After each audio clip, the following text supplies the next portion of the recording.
The wild hunt assault on Star Sand Shoal, you mean? Huge wave. First I've ever seen of that size. Good thing it was so brief. No, I mean there's been another to the north of Nasha Town. What? How many does that make in the last couple of days now?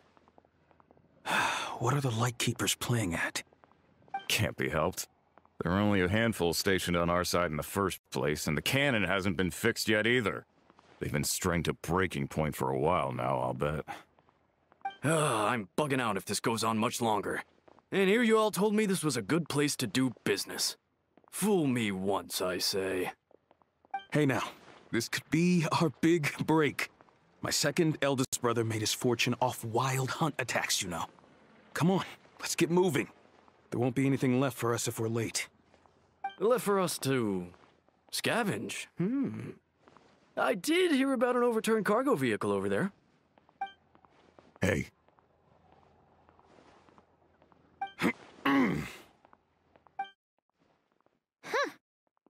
Should have told him that those are dangerous thoughts. Guess you're right. Even if we solve this wild hunt problem, they'd probably just jump headfirst into some new danger if they thought they could earn some quick mora. Paimon will have you know that when it comes to staying out of trouble, greed and cowardice make the perfect match.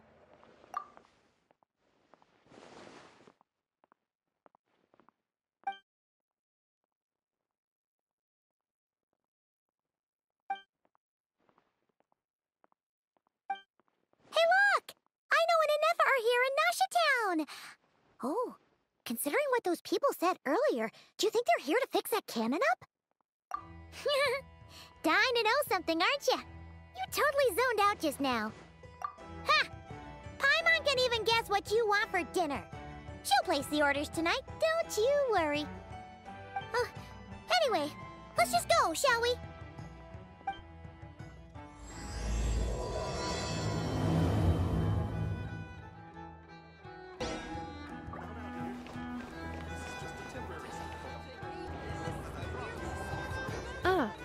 Familiar faces identified. Our good friends, the Traveler and Paimon. Whoa, free manual labor detected. Those evaluations could not be more different.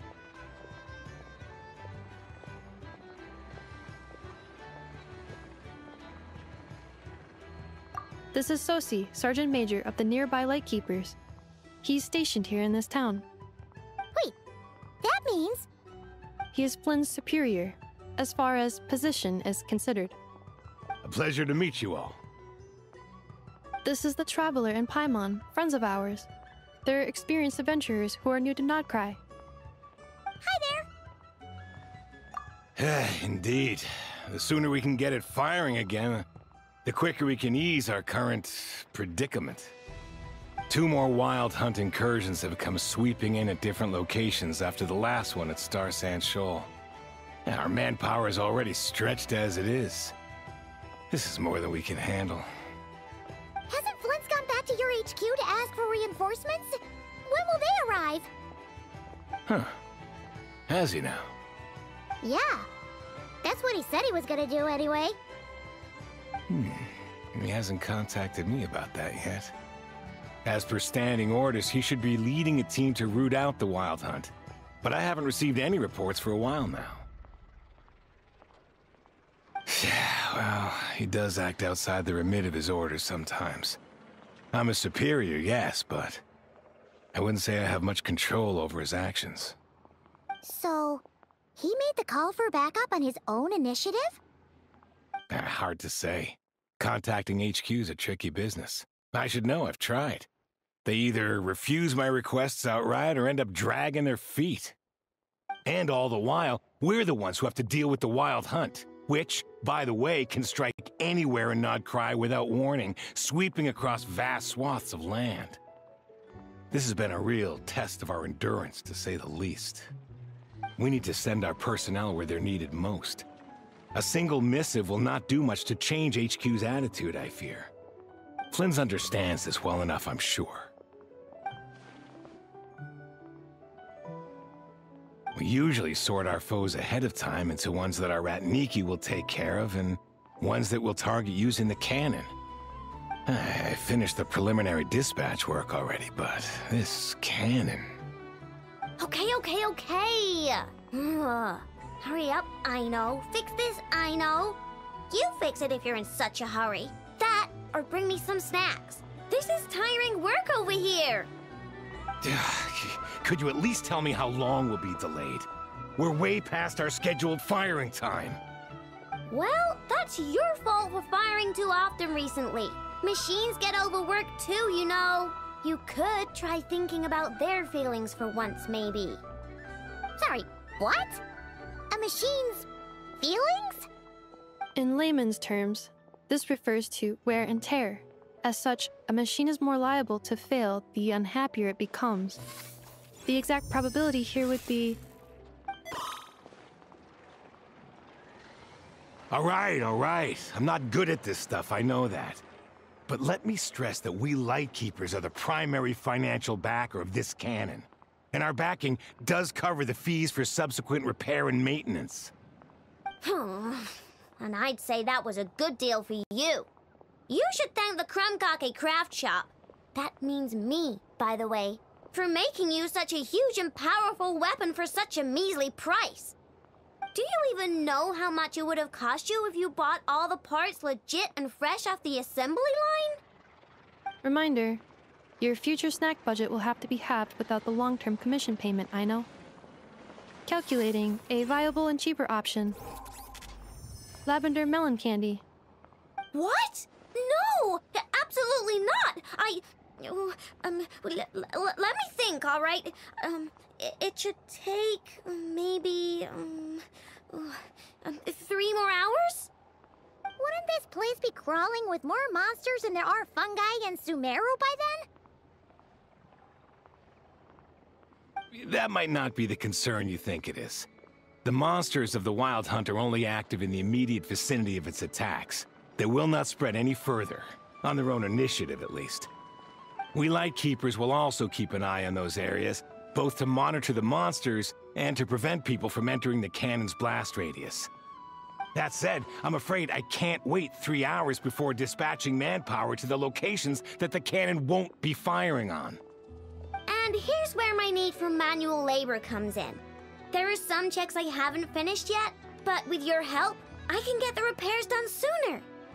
Wait, but we don't know a thing about this stuff. How much help will we be? You'll be fine, trust me. Just take this. Oh, and this. Whoa! This book is so heavy! And what is this? You can use Beep Boop Pizza to run diagnostics on the cannon. It'll tell you what to do. And this book will help you understand Beep Boop Pizza. This cannon was built using more than 50 components from different factories and manufacturers. Aino has bound the manuals into one volume. Also, please note, the device's name is Burkita. So, it's manuals all the way down, huh? Yep, and if you're quick about this, we might just cut our time to fire down by a whole 2/3. I'll go with you. Nice! So you'll check the outside and Anefa inside. Come find me in the control room once you're done. Cool? Cool. Instructions received. Please go about your work seriously as well, Aino. No snacking while I'm away. Hey! A little snacking will also improve my efficiency by 2/3.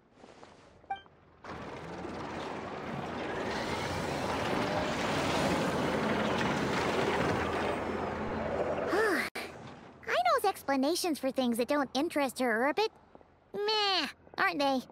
Or is that just how geniuses are? Isn't Beep Boopita just following us around? Sure doesn't seem as smart as she said it is. How are we even supposed to know what to check?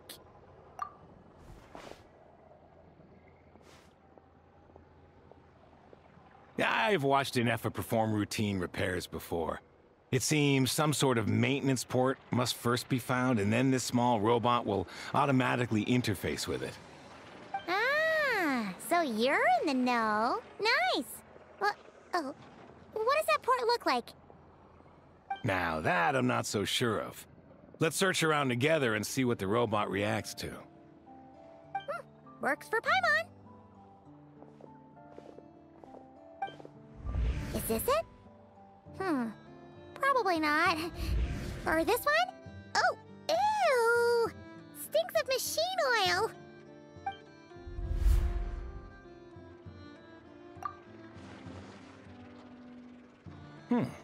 That thing over there looks promising. Where? Oh, yeah! It does! Let's try it out. Whoa! It's flying! Does that mean we got it right? So, what do we do now?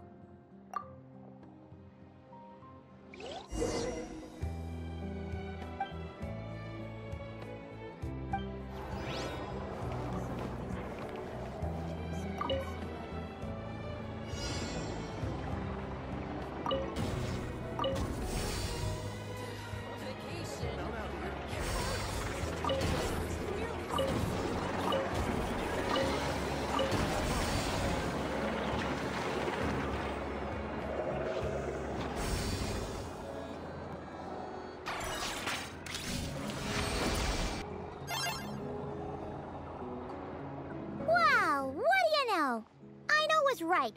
We got this working without understanding a thing Beep Boopita said. Still, it's impressive how you figured things out right away. Paimon's up next, along with this stupidly heavy book. Ugh. Let's see. Should be just like checking a dictionary, right? The matching result for this symbol is... check passed. All systems normal. Wait, is that it? Well, as they say, no news is good news. Yeah, guess you're right. Just feels like we did all this stuff for nothing, that's all. On to the next spot, then.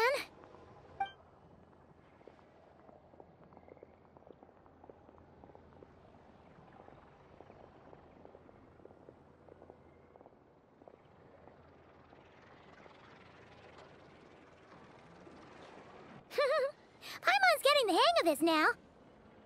It's this thing, right? And this time... Huh? Why are you angry? Oh... Huh. Looks like its expressions are also prompts of a kind. Which page is that on? Oh... We need to take note of the order in which its eye colors change. Purple, red... Hey! Slow down! Paimon didn't catch that!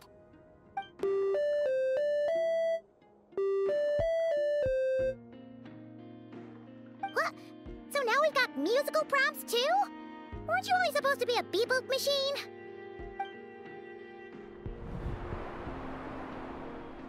Alright, one final stop. This was quite a trip, huh? Agreed. I must say, you two have a talent for maintenance work. A bit shaky at points, but not bad for your first job. Good eye. Paimon's the real deal when she deals for real, you know. Really, I'd have liked to share the load, but you were really getting into it, and I didn't want to interrupt. Ugh, couldn't you have mentioned that earlier?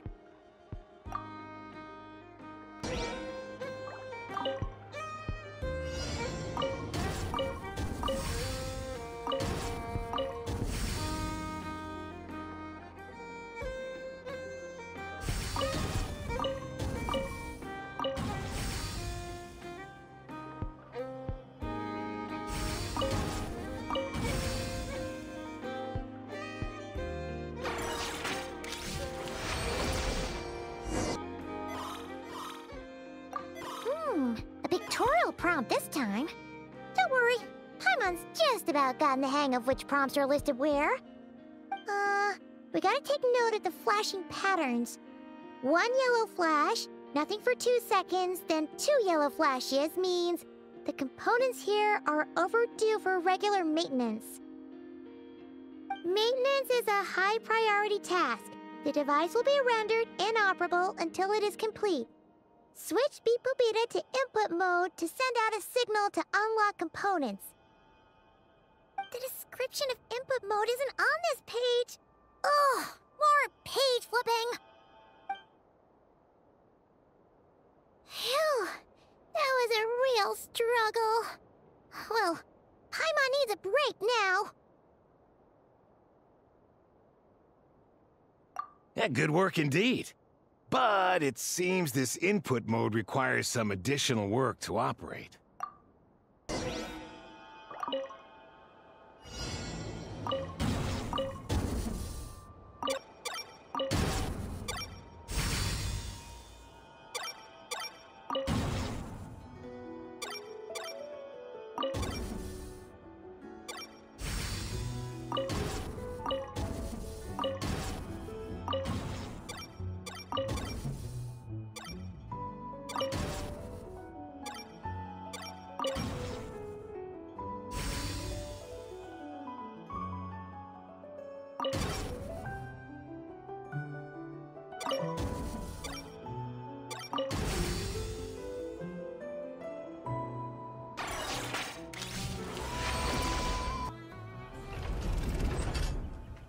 Well, looks like we're all good. We can remove this thing now. I've no clue, frankly. But whatever. I got a feeling we've all given up trying to figure this cannon out. I'll go get the replacement component. We should be done once we pop it in here. What do you think? Maintenance work's easier than running errands, wouldn't you say? That's for sure. We're counting on you, Sosie.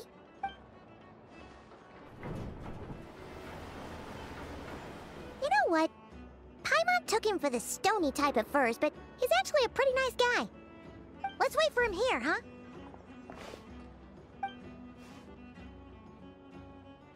Are your tasks complete? Yep. Sosie's gone to get the replacement component. We'll be done here once we put it on. Allow me to check against the recorded data. Yes. This component is approaching its replacement deadline. The cannon will generate immense recoil when fired. If this is not controlled, the firing platform will become misaligned. This part is designed to anchor the cannon and ensure accuracy when aiming. Huh. So, if the cannon isn't fixed in place, will it start spinning around like some kind of massive firework? A novel analogy, but an apt one. The large-scale damage that might follow would be undesirable by anybody's standards. This component is currently easily damaged. The materials are not up to par, and there are still some design flaws. But Aino and I are working to improve it. Estimated waiting time remaining: 7 minutes. Would you like a crumb kake? Yeah! Dessert's just the best after a hard day's work. Certainly. It will be ready shortly. Observation. Freshly baked crumb kake results in the most efficient improvements upon human happiness indices. As such, I activated an internal heater before starting repairs. Thanks for the treat. Aino's lucky to have you.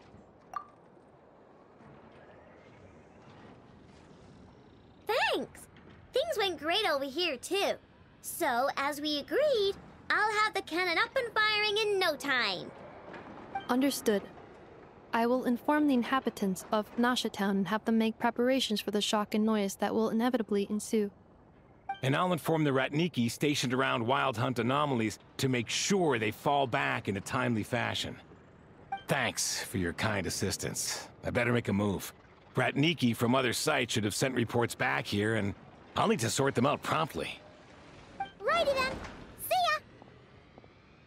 Bet this huge cannon's a real sight when it fires. That is correct. A huge crowd tends to gather on its own accord on such occasions. Pure, bright energy rays have never failed to inspire obsessed admirers. If you are interested, you can come back later to behold it in all of its glory. Sure. We did help fix it after all. It'd be weird if we didn't want to see it in action. Oh yeah. Wonder where that strange phantom went. Never mind what it's doing. Let's try our luck at the flagship.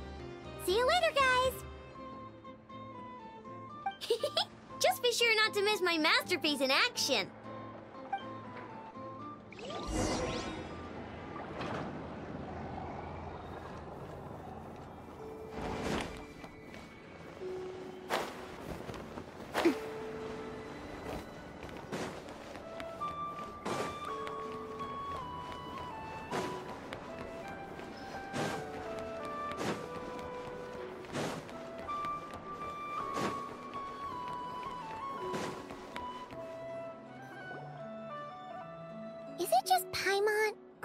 more people here now.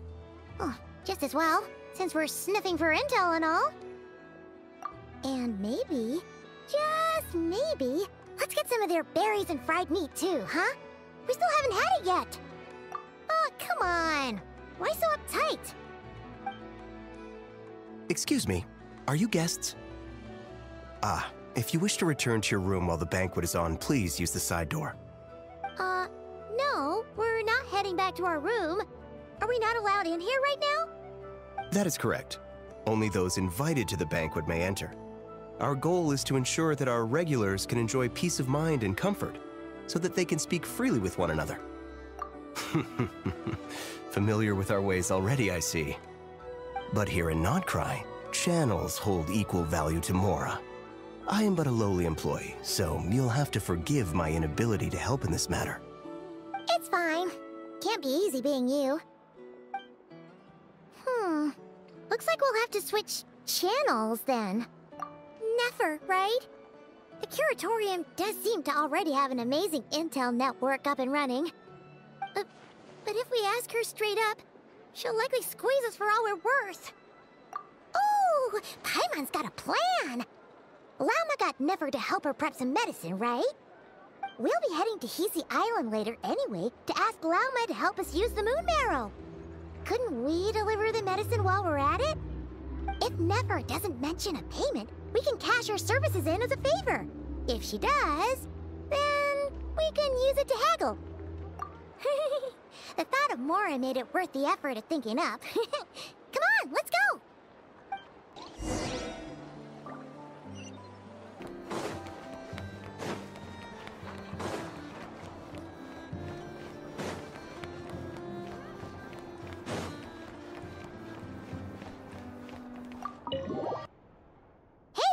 We're here! Oh, it's you this time. Hello, you two. What's up? Not much. Just here to say hi. Also, we'll be going to Hisi Island later, so we can deliver the medicine to Lauma for you if you need. How thoughtful of them. Bet they want something from me in return. Well, the faster the delivery, the better, naturally. And we're lacking free hands right now, so that would be a great help. Yehoda's gone to get the medicine, and she should be back any moment now. If you have nothing else to do, feel free to wait here. I'll have someone bring you some snacks. Don't mind if we do then. Thanks! Oh yes, I'm sure you've all heard about what's going on. Nasha Town's in turmoil, and right now everyone wants intel. Whether it's to strike it rich, save their lives, or escape whatever predicament they've found themselves in. Ah, so you're busy making Mora. How nice. It's not all good news, I'm afraid. We're stretched so thin that our clients have taken to competing for our services via auction. The price for taking priority slots has all but skyrocketed. In other words, we've had to suspend free intel handouts for now. She cornered us right away! Did she guess? If there's anything that worries me right now, it's the Wild Hunt. It affects everything we do, yet the number of people who can ensure cargo safety in the face of such a threat is vanishingly small. Huh? That doesn't sound too hard. If you need something delivered, hit us up and consider it sent. Is that so? But... no. Forget I said anything. I mean, you're great heroes. How could I waste your precious time on trifles like these? Is there now? You should have said so sooner. Far be it for me to extort you, of all people, for intel. But seeing as you so kindly made me an offer, I suppose I'll accept. What's there left for us to say here? More like our common perspective. Most who live here only wish to defend their own interests. But we are different, are we not? We both seek to resolve the chaos that the Wild Hunt has caused. Or like make a profit off the wild hunt. Paimon doesn't believe a word she says. Dissatisfied, are we? The number of commissions over at the Adventurers Guild spikes during tumultuous times, too. Would you call taking those jobs for Mora a sin? Well, that's... We might squeeze some advantage out of chaos, but equally, chaos could uproot everything we've built at any time. Such is the threat of the Wild Hunt today. And what business would there be left should it end in some great slaughter, or put to flight many who call Nasha Town their home? And as I understand, the two of you are here in Nod-Krai to follow a trail of clues yourselves, no? Well, yeah. In that case, we should keep Nod-Krai the paradise people say it is. At least, until our respective goals have been accomplished. You must understand, no force exists here that would inspire unconditional unity amongst all parties. After that incident with Lauma, I'm inclined to believe you. Your selflessness is admirable, to be sure, and rare around these parts. Though it's rare for a reason, kid. Just a shame that our mysterious phantom has hidden itself well. Between that and its ability to shift shapes, it will no doubt be a most slippery customer.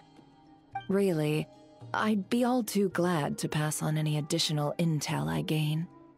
We make a good team, after all, don't you think? You front and center, me behind the curtain. That does make sense. Sorry, Nefer. Paimon took you for someone who only cares about profit. A well-placed only, indeed, Paimon. Nothing is wholly divorced from profit of some kind. Wait, so you were ready to work with us from the start? Why, of course. In fact, I was wondering when I might bring this up the moment you entered. But... Hey, boss, I'm back! Huh? Oh, you guys are here too? Indeed they are. In fact, they've volunteered to deliver the medicine to Lauma on our behalf. And totally free of charge. Such kind souls, aren't they? Really? Great! Oh, in that case, guess I'll be clocking out now. Got a few more places for you to visit right here, dear. Huh? Haven't I already worked a few days' worth of overtime already? Well, guess the extra more is pretty nice. Well, we better get this medicine delivered pronto. Huh? Surely not. The special medication from before wasn't so. Was it? Wait, that can't be. Let me see. This isn't right! How could it be salt? It was raining back there, so... could it have happened while I was resting at the store?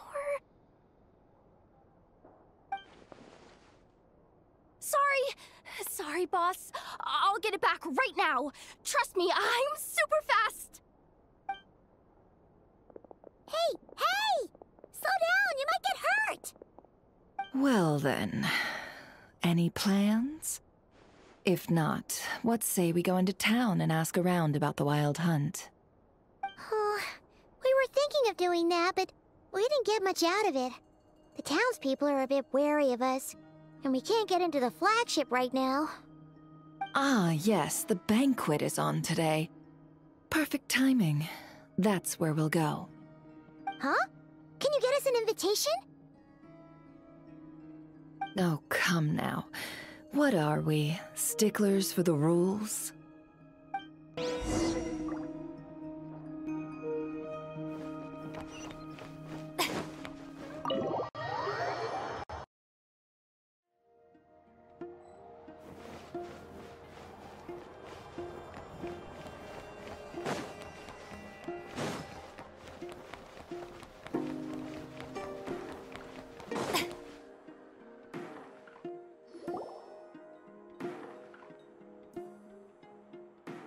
Lady Nefer, a pleasure to see you. Oh, and our guests from earlier, I see. That's right. My apologies. Consider it my fault for not having explained the banquet's rules to them beforehand. Oh no, it was no trouble at all. Please, do come in. Yeah, sure, thanks. Not even an invitation check? Oh, Paimon didn't realize Nefer was such a big shot. Guess channels really do take you places.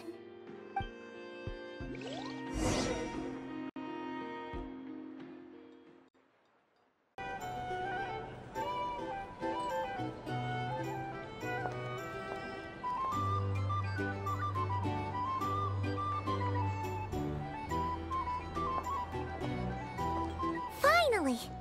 Now, what do we...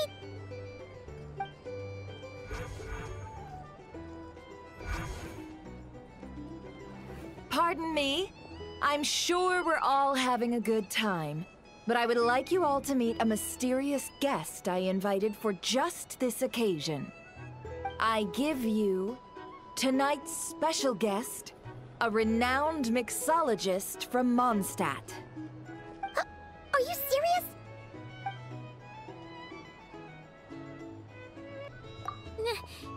Nice to meet you all.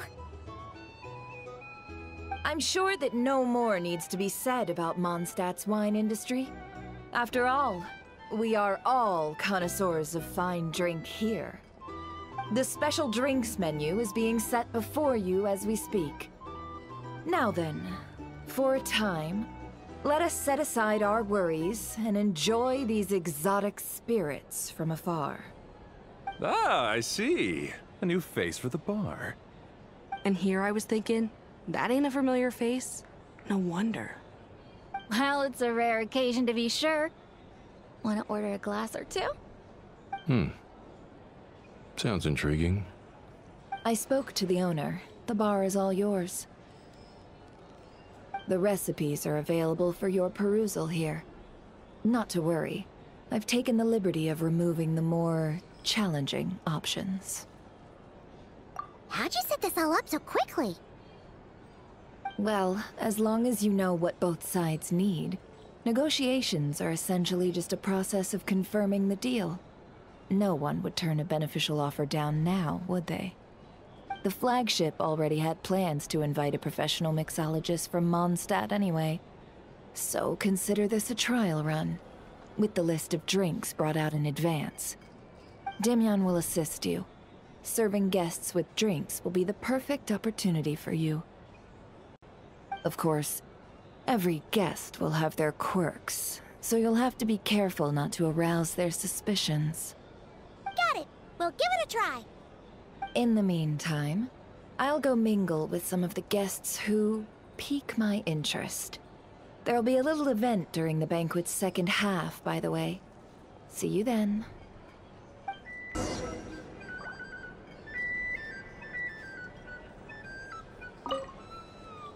Hello. How may I...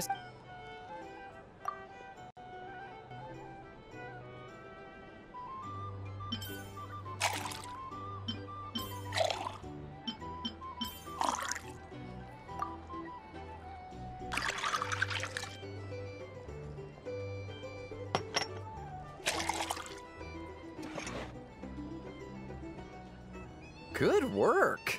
Now then, get the drink to the guest. Wouldn't want to keep them waiting.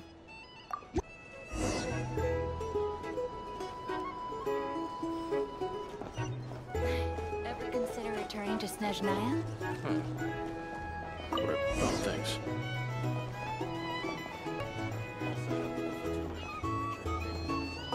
Tell you what, I envy people like you. I'm like a man in a leaking boat, soon to be food for the fish. I wouldn't have come to this dump if there were any better place to be. Come now, surely it isn't that bad. We've still got the Lightkeepers. You trust them? I wouldn't. Wouldn't trust anyone, really. You're stuck with a wild hunt here. The Snezhnayans can't be bothered, the Lightkeepers can't spare the people, and everyone else, they're a mess. I'd sooner put an ounce of faith into that cannon. Forget it. Let's just drink. Let's see if this new mixologist is worth the billing.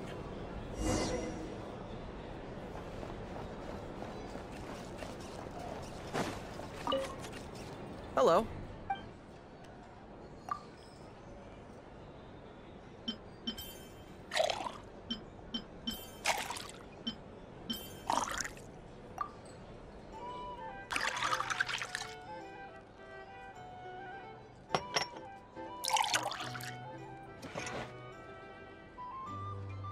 Good work. Now then, get the drink to the guest. Wouldn't want to keep them waiting. I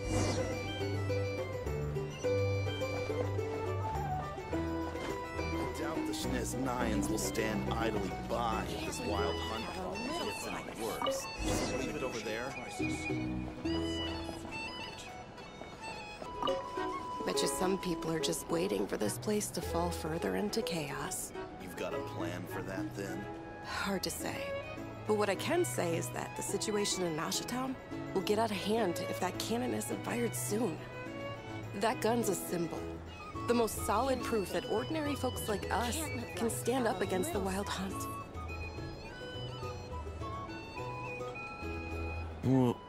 Wait.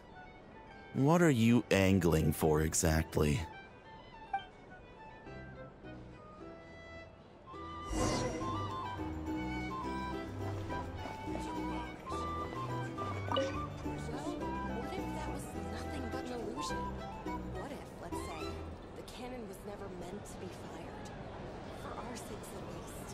Surely this town is still of value to those who control it. Of course. That's all it is. Here's value. For us, though, there's no place but Nashatown. And we're putting its life and ours in their hands. I get what you mean. Let's just see how this plays out first. Ooh, seems like they're all talking about the cannon already. Guess that's why Sosie was so anxious. Hello.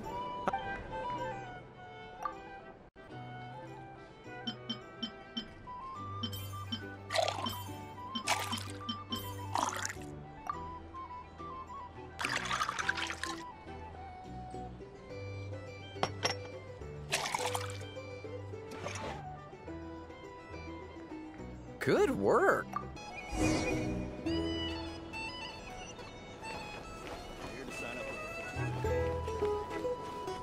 Oh, so this order was yours, huh? Indeed.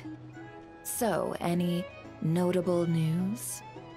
Ah, you two must be Nefer's friends. A pleasure to meet you. If you've got a moment, let's have a drink. On my tab, of course. Paimon doesn't recall there being any other orders right now. Sure then, we can take a break. Then come, sit. Dimyon, 2 wildberry trails if you would. Without alcohol, much obliged.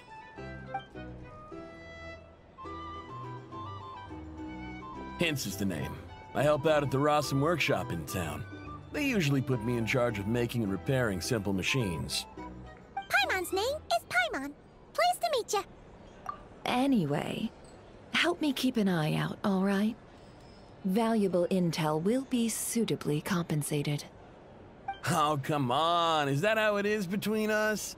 I mean, I wouldn't even have this job if it hadn't been for your help back then. So, you've known each other a long time? That's right. I came to Nod-Krai with nothing at all. Would have starved on the streets if I hadn't met Nefer. She lent me money to study a craft, and even introduced me to Aino and the Voynich Guild, which is how I slowly carved out a living for myself. That's a huge favor. Huh. So Nefer can be a nice person sometimes, huh? Well, I'd also say she needed a willing and able machinist at her disposal. Come now, Aino's talents are better spent on issues bigger than basic machine repair and component manufacture. I did think myself a dab hand at such work at first, but compared to her, I might as well be a trainee who couldn't weld a wire to save his life. Got the scoldings to show for it, too. It took me a long while, but I finally got to the point where I could make my own machines, and even maintain some of Aino's relatively complex ones, like Kuvaki detectors or mechanical arms. He's the one responsible for maintaining Yehoda's robotic arm. Oh, speaking of that, didn't Sosie have a mechanical arm too? That's right, one of Aino's masterful designs. I could never design one of those in my life, but if you gave me its blueprint, I could hammer one out. Nowadays, I've got regular customers, which makes for a decent keep. Even got a kid, if you can believe it. I wouldn't have, had you told me my future when I first arrived here. On the flip side, being a family man means I can't just flee this place whenever I feel like it, so I'm afraid I'm counting on you to help solve this wild hunt crisis. All the more reason to be proactive and do your part. Wringing our hands in despair does us no good in times of crisis. Oh, wait.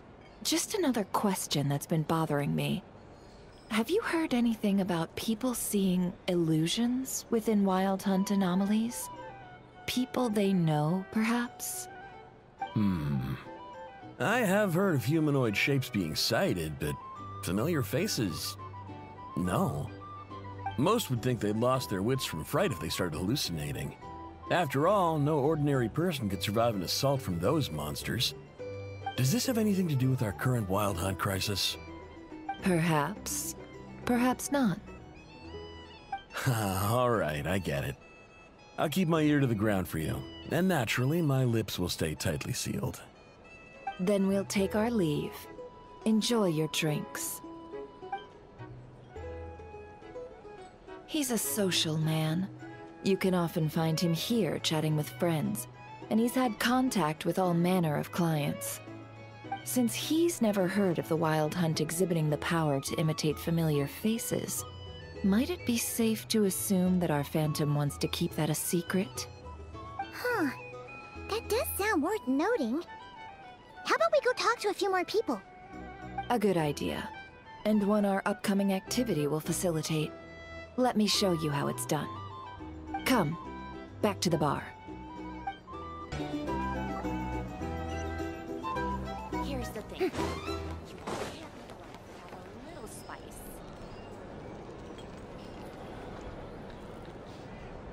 Thank you for waiting, everyone.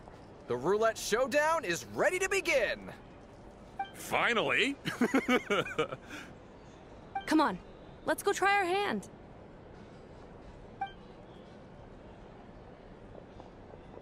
Joining us, new girl? We'll pass. No, you won't. The one who'll be mixing the roulette special has to take part. Those are the rules.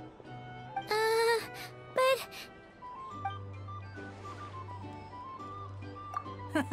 That's more like it. Since we have a new friend with us today, let me go over the rules in brief. The wheel before you is divided into an inner and outer circle. Participants must take turns to spin the pointer of the inner circle. Whatever beverage it stops at, our lucky contestant will drink. The drinks are divided into juice, tea, and alcohol, with that last further divided into 3 levels by intensity. Spin your way to a non-alcoholic beverage, and you'll score no points. Otherwise, you get 1 to 3 based on alcohol content. During a round of drinking, one participant may choose another with less points than them and pose a question, which the other party must then answer. This sounds like it might favor those who score higher, but push your luck and you might not recall any answers you were given the next day.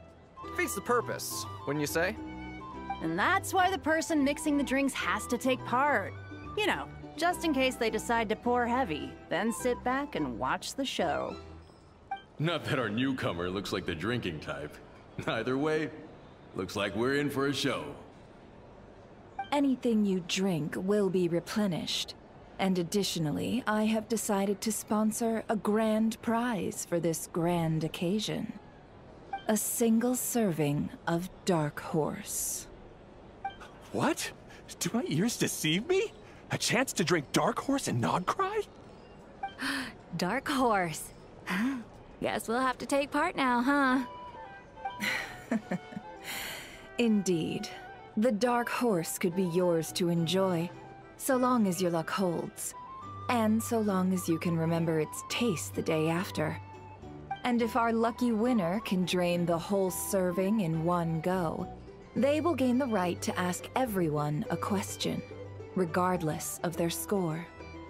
High risk, high reward. That's gotta be some strong alcohol. Now, if there are no other questions, let us begin. Allow me to get the ball rolling.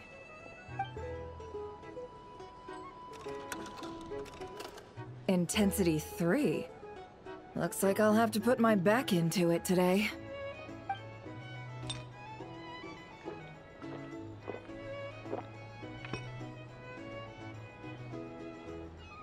Let's go!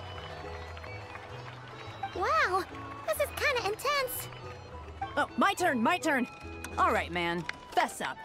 You've been making a killing lately. Where's it all been coming from?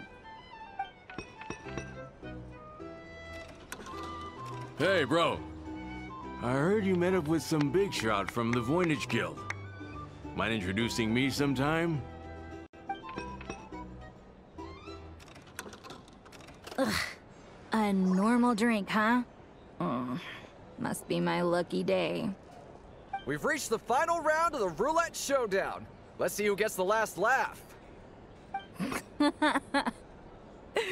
I gotta say, you monsters really know your alcohol. These recipes are super good. Teach me, would ya?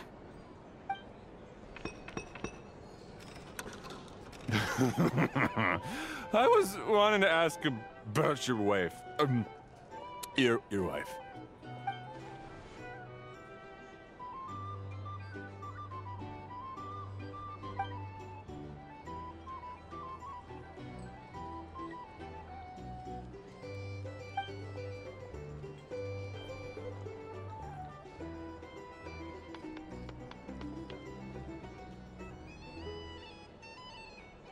You're up.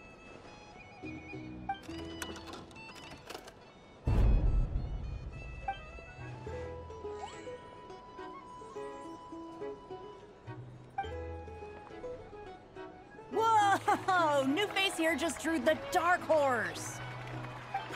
Bottoms up! Bottoms up! Hey, will you be alright? You wanna just give this one to Paimon?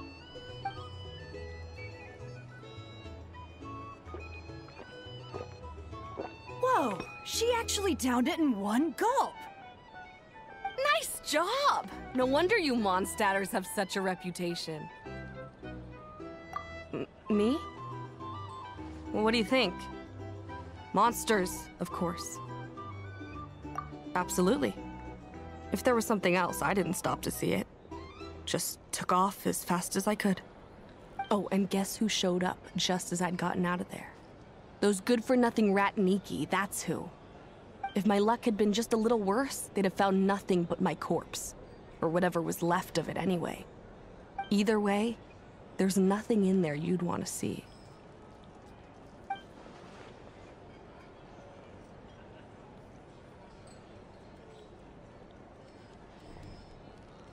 I see some downcast faces.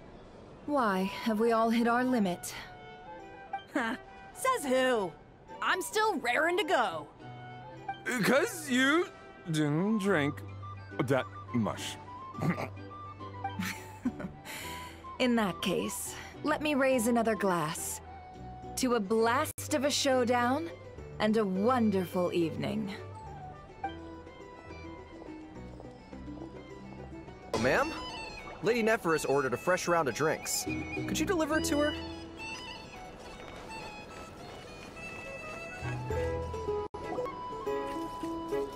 Huh?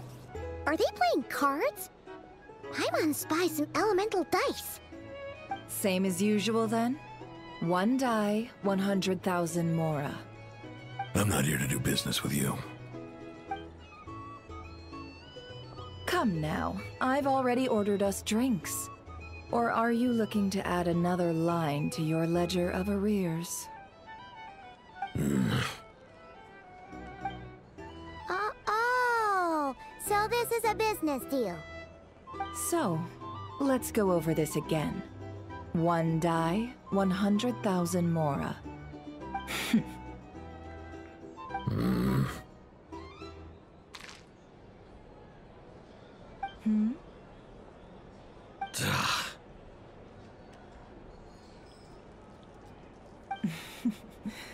Then we have a deal.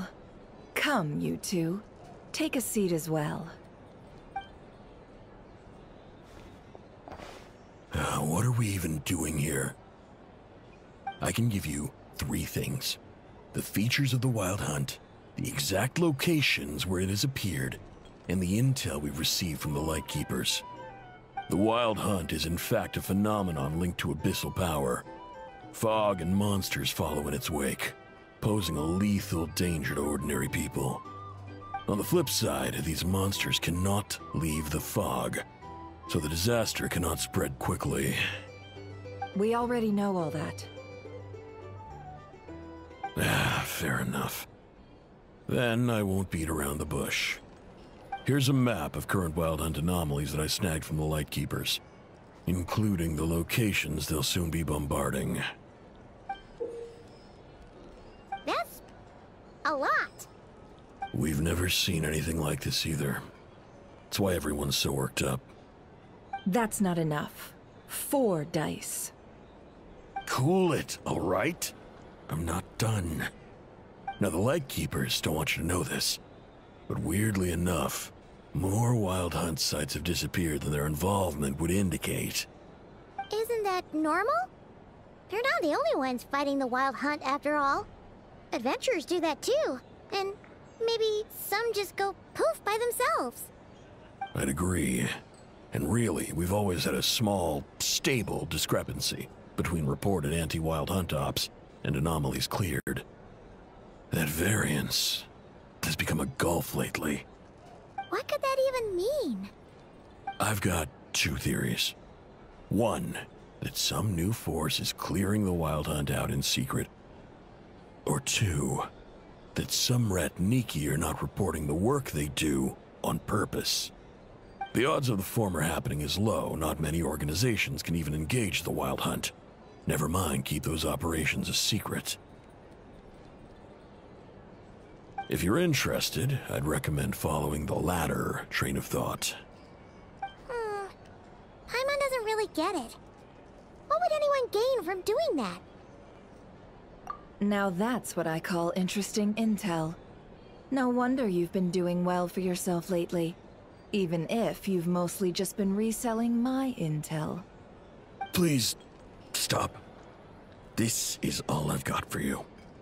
Oh, stop that. Why, people might start thinking me a bully.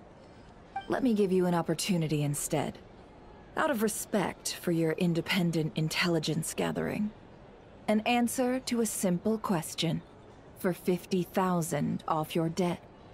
Have you heard of people seeing familiar faces within a Wild Hunt anomaly? Or experiencing something akin to, say, an illusion? No, nothing like that. Nothing at all but ghostly shadows. Nothing at all, hmm? Not even for 50,000 Mora? Either you don't take your debt seriously, or you're confident you can pay it off. Hey! No means no, all right? This is about my dignity as an intel broker. Mora doesn't factor in here at all. Okay. Well, that puts me at ease. You really are the same as ever. And you've learned quite well. Go on, then. I'll swing by again. Sometime soon, perhaps. Ugh. So, you're his creditor? Indeed I am. He's resold my intel quite a few times now, pocketing the difference afterwards. Rather dishonest dealing, if I may say so. As luck would have it, he would only purchase information from me when he was just about done negotiating with his buyer. So I arranged a little something just for him. A painful lesson, you might call it. Ooh, that sounds brutal. Oh, I was downright beneficent in charging for that betrayal. It was more about the message, really. In any case, I believe that's all we'll get here. Let's go through what we've learned outside.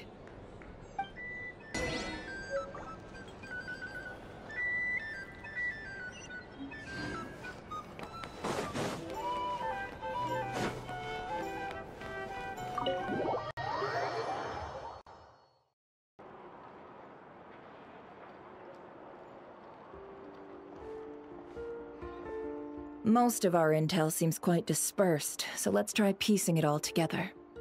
Well, first, no one else has seen that weird phantom, apart from our encounter on Star Sand Shoal. Let's see now. What's changed since we were gone? Yeah, if anything, looks like things are settling down. That's Llama for you. Hey there, Llama! We're back!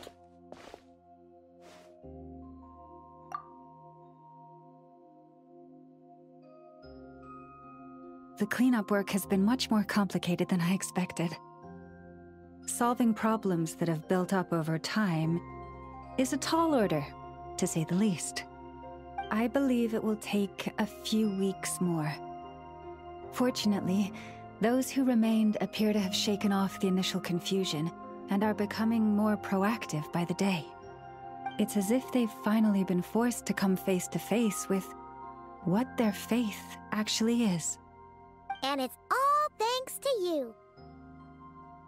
No, I should have done this a lot sooner. I've been focused on taking care of myself these past few days, so I'm in a good place. And since you're looking after the Moon Marrow for us, I should be able to help you investigate the truth of the past. Speaking of which, have you heard anything new about that phantom? I've tried asking around, but to no avail. What about you? We haven't made much progress either. But here's what we've got.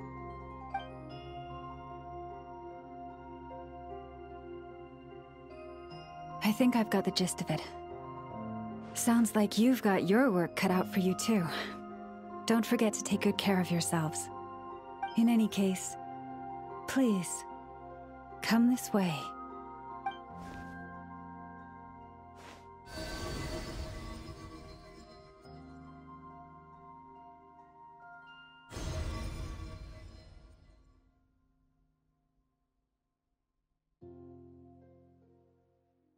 What do you see?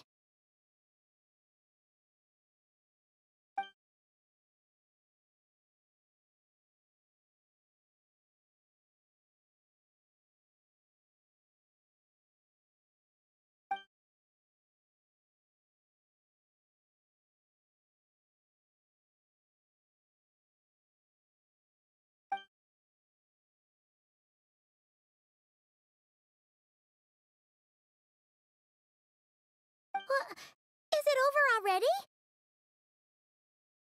This appears to have occurred a long, long time ago. The memories I sensed are highly turbulent and disordered, so that is all my power allows me to discern.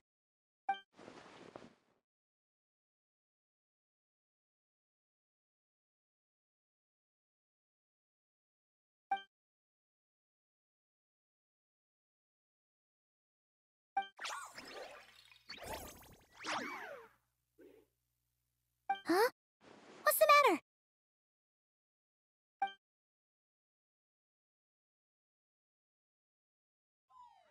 The flowers changed color.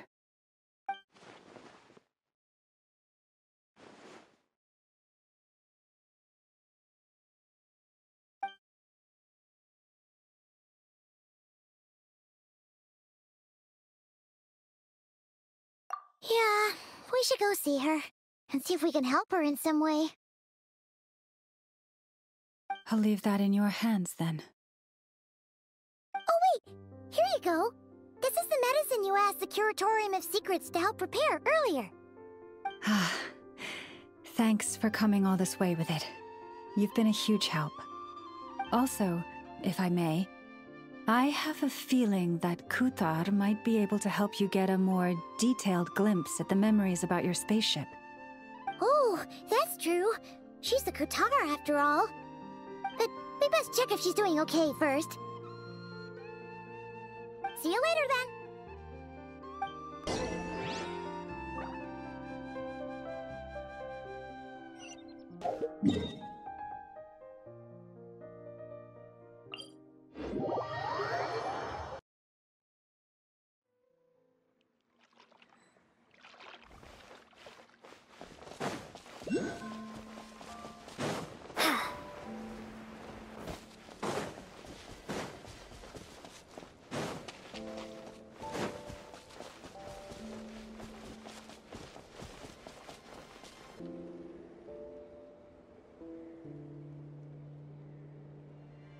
Oh, she doesn't look so good.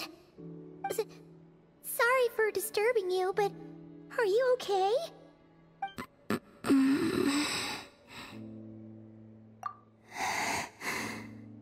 Dizzy. It's like I'm returning to the moon. Wait, it's not that bad, is it?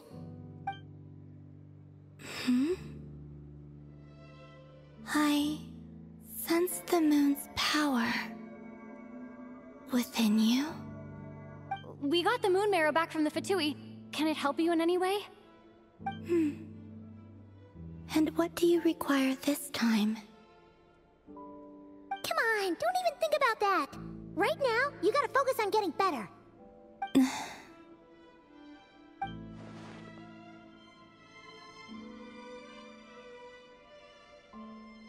I might need your assistance in the future. Oh. Very well. Give me your hand.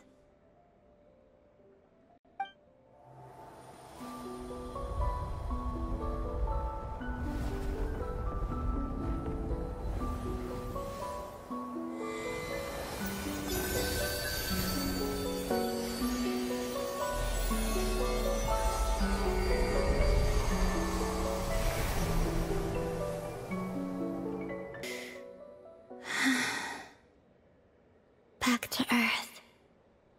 My thanks. Your feet never left the ground. But anyway, feeling any better?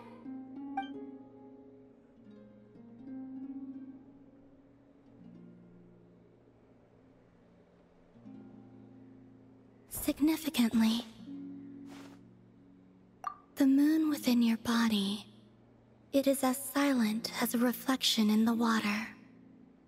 Fascinating. I merely drew forth a ray of its light from the water. Enough to keep me tethered to the ground for now. I think I sensed some other changes as well. That is the moon goddess's favor. All things I come into contact with will bear this mark. It is harmless, and will fade over time. Speaking of which, do you want to be the Moon Marrow's custodian, now that you've got your power back? It's supposed to be something that belongs to a god in any case, right? It is the remains of Arya, goddess of the eternal moon. So it does have to do with... Wait, what? Did you not know this already? Llama just said it was different from the other fragments, and that she could sense divine power within it. And she is correct. When I drew that ray of moonlight from the marrow, I also drew some memories from within. That is how I know that it belongs to the goddess of the eternal moon. But Llama also saw the past by using the Moon Marrow. Why didn't she see that?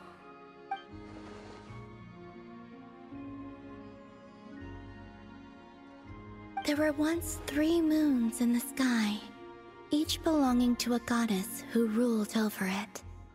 But after the War of Funerary Flame, all 3 lay slain, and 2 of the 3 moons were shattered during the conflict. After Arya's death, her power coalesced into this moon marrow. The iridescent moon's remains have never been found. And while the Frost Moon's goddess died herself, her moon was never broken.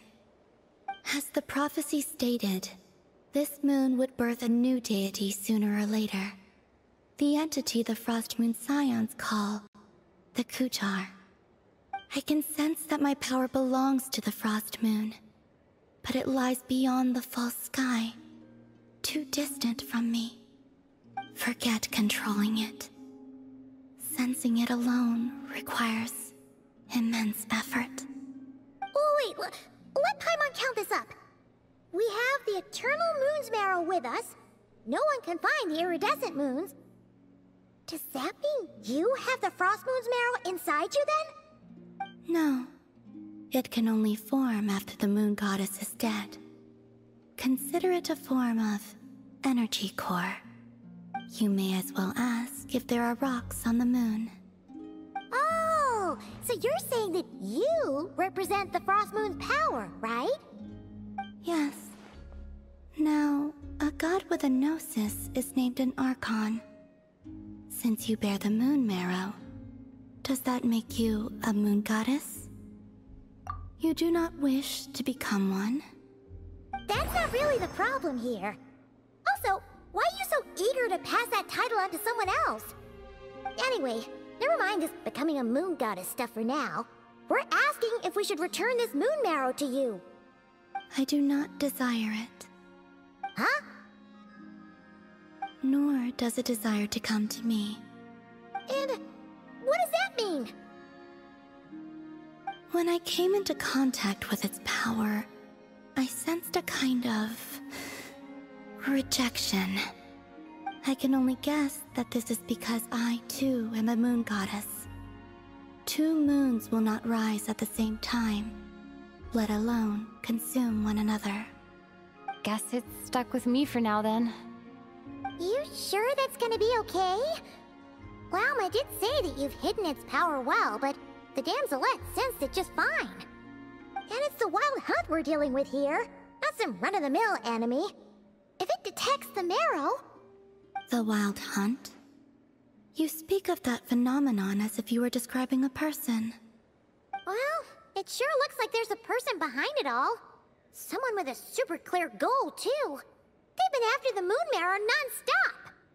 That seems to ring a bell. Huh? Is it really? My colleagues used to mention someone, back when I was still with the Fatui. He hailed from Conria, gaining abyssal power during the Cataclysm, and he had a consuming fixation on the moons. Conria? Well, we don't know if the phantom we saw has anything to do with that, but the details kinda match. What was his name? I only know what others called him. The Rehir of Solnari. Huh. There was that title too. Yes. Wait a second. Dane mentioned him, didn't he? Does that mean that our enemy is Rehir, one of the 5? Huh?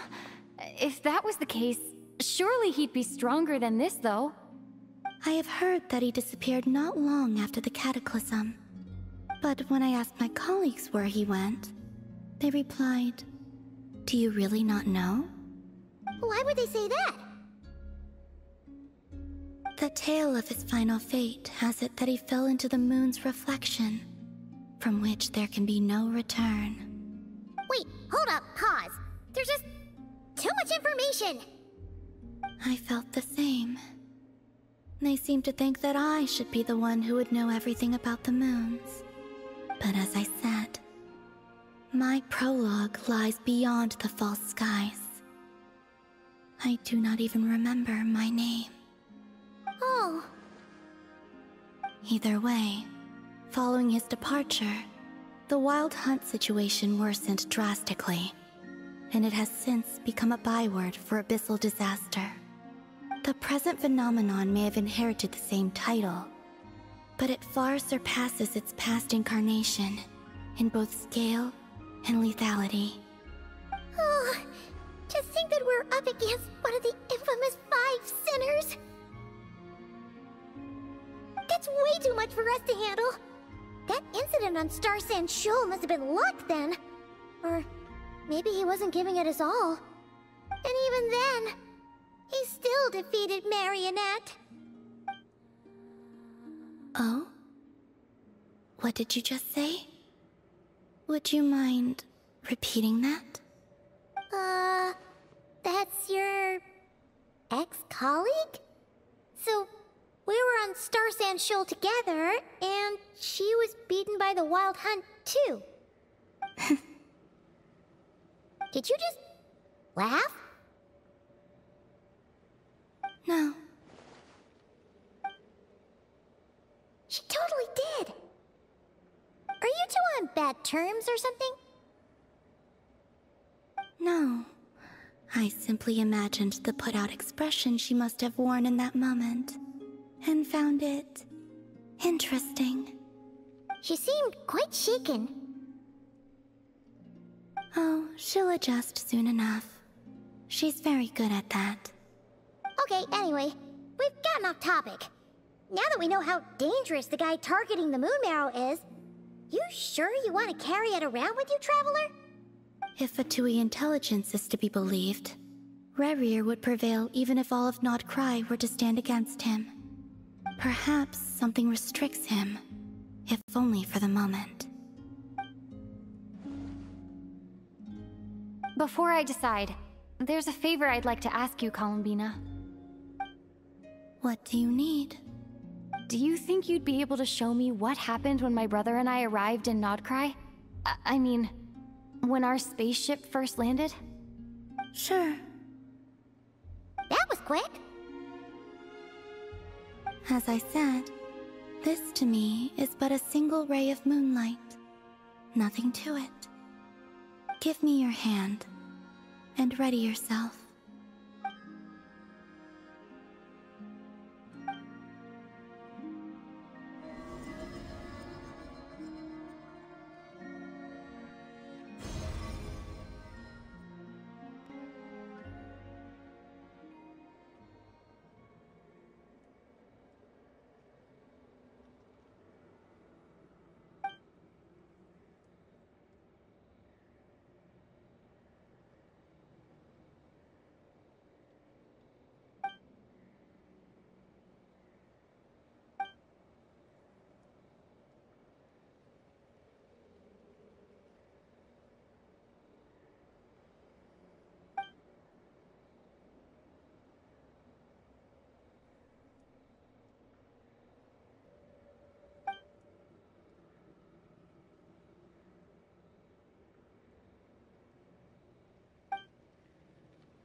Where is this?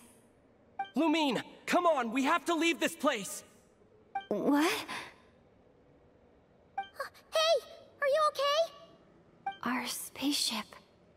A long, long time passed after we landed. No one left the ship during that time, but Ether found me from outside of it somehow. Huh?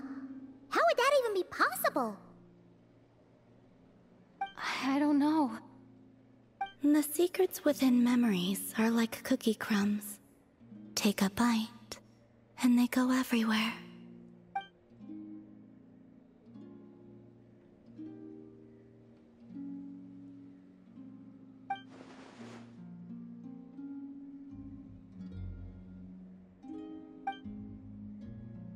All right. I'll keep the moon marrow with me. Well, if you say so. Paimon can't stop you, but still. Ooh. Will you need my help? I could help you conceal the marrow. You could? Oh, that'd be great. Detecting it within you is already no easy task. But I can teach you to further conceal its presence using Kuvaki. Like this.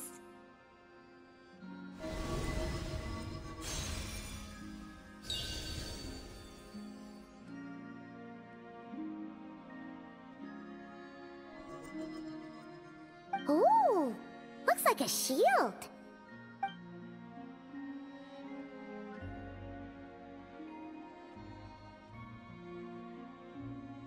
Can you sense it? Now, try to maintain it. You learn quickly. Oh, looks pretty sturdy. Could probably be used in self-defense in a pinch, huh? Are you always here, Columbina? It's kinda dangerous out there, sure, but have you, like, taken a walk outside or something? I dislike strangers. Slightly better. Yeah, the Frostmoon Scions have changed since you last saw them. Who knows? You might actually like them. I will consider it. She seems kinda tired.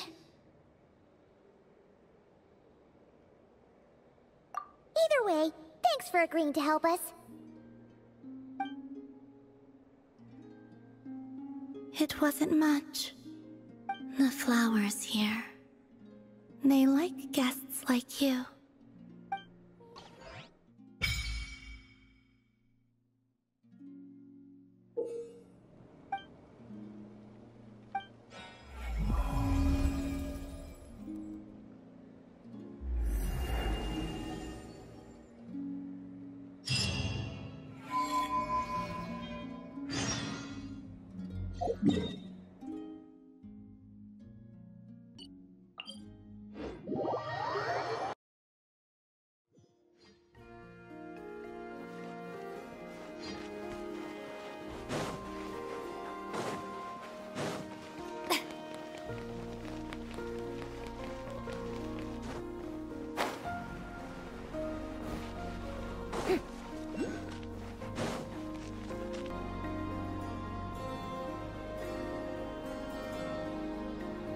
The Raker of Solnari.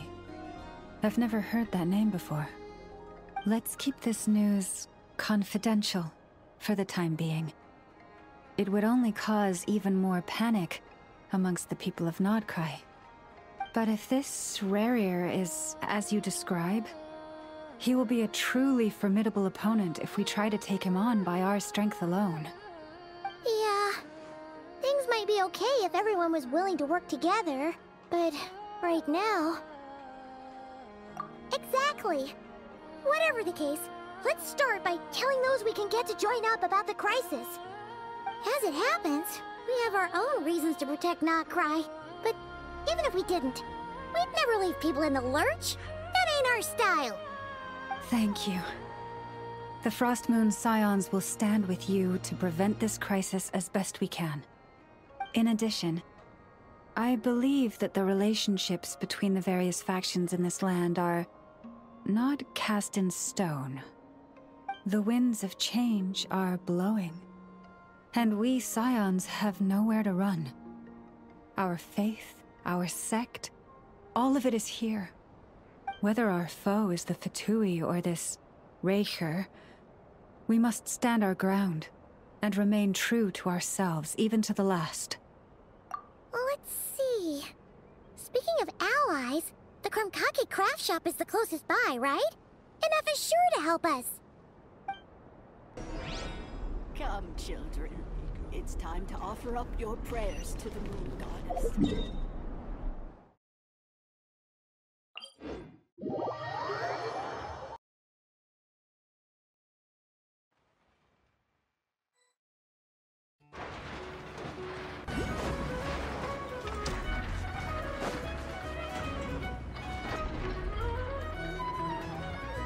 Friendly approach detected. We meet again. Listen! Listen! We've got updates on the Wild Hunt situation.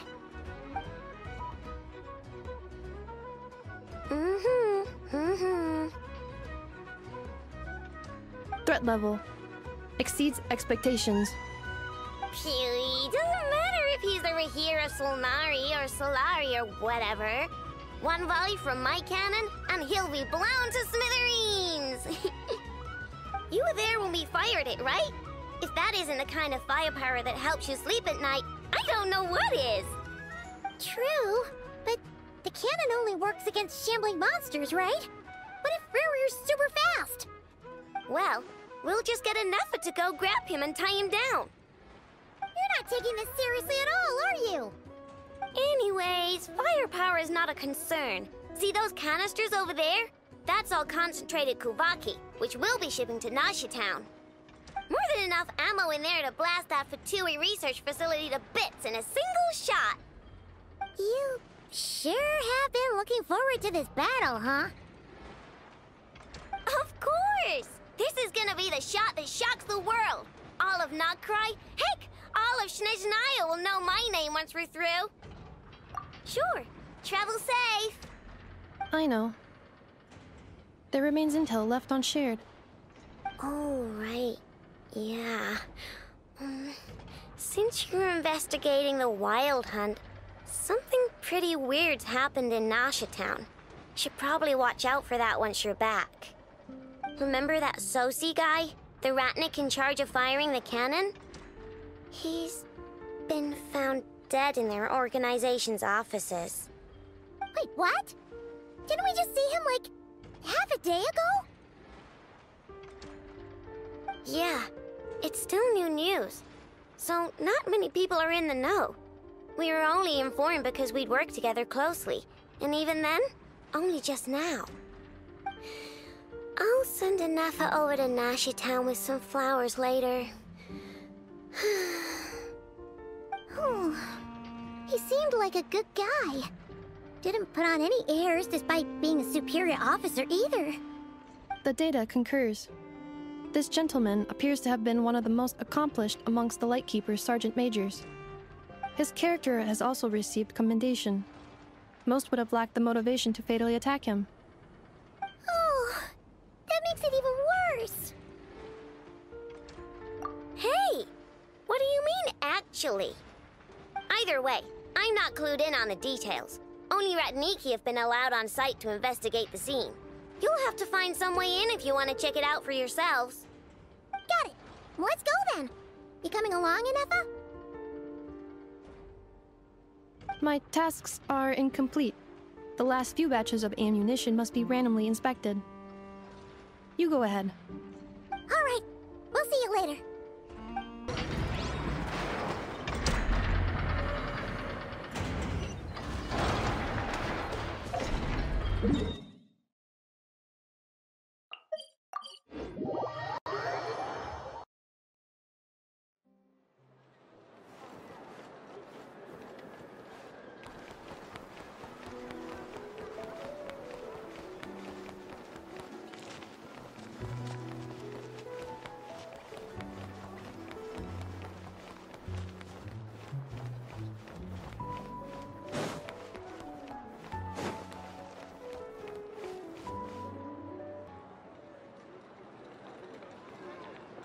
This must be it. Oh, doesn't look like there's any chance of us getting in with that Ratnik guarding the door, though. Should we go speak to the guard first? Might as well try squeezing blood from a stone. Ah! Never! When did you... I came over to take a look as soon as I received the news just now. Aino told you about this then? Before we start, shall we see if we've made the same guess? Indeed. Quicker than we thought as well. Keep your eyes peeled for any clues once we get in. No need to jump to conclusions. But how are we supposed to get in at all? Just follow me.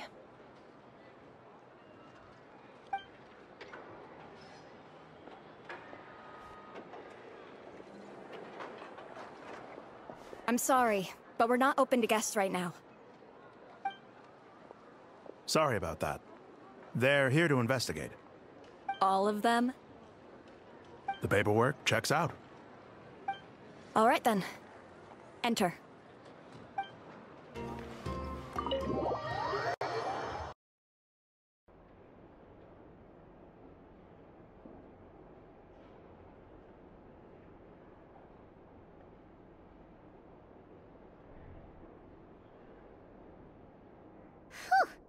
Paimon might have said this before, Nefer, but you sure do come prepared. Shishich, my old friend. Fill us in, if you would. Greetings. If you would allow me. The murder happened not long ago. The Sergeant Major was killed by a single piercing strike from a polearm. We have performed a preliminary sweep of the crime scene to facilitate investigation. No obvious signs of a violent struggle. No damaged doors or windows. The culprit must have used some other means to enter the room unopposed before performing the deed. Entering unopposed? So, do you think there's a chance that the culprit would usually have right of entry?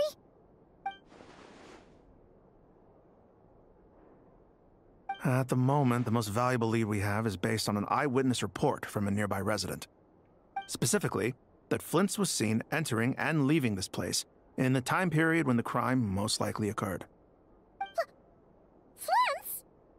We have tried to contact him, but he has not replied. Very odd indeed.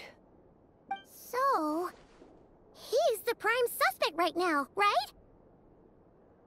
To be honest, I'm not particularly inclined to believe that this was an inside job. Flint's can come across a bit eccentric, but he does well in missions on the whole. He also had no disagreements with the Sergeant Major that we know of. So he lacks the motive to commit such a terrible crime. But neither the eyewitness report nor the nature of the fatal wound itself are in his favor. So we are looking for him at present. Looks like there's not much else to dig up here. Let's go outside and discuss what we've seen.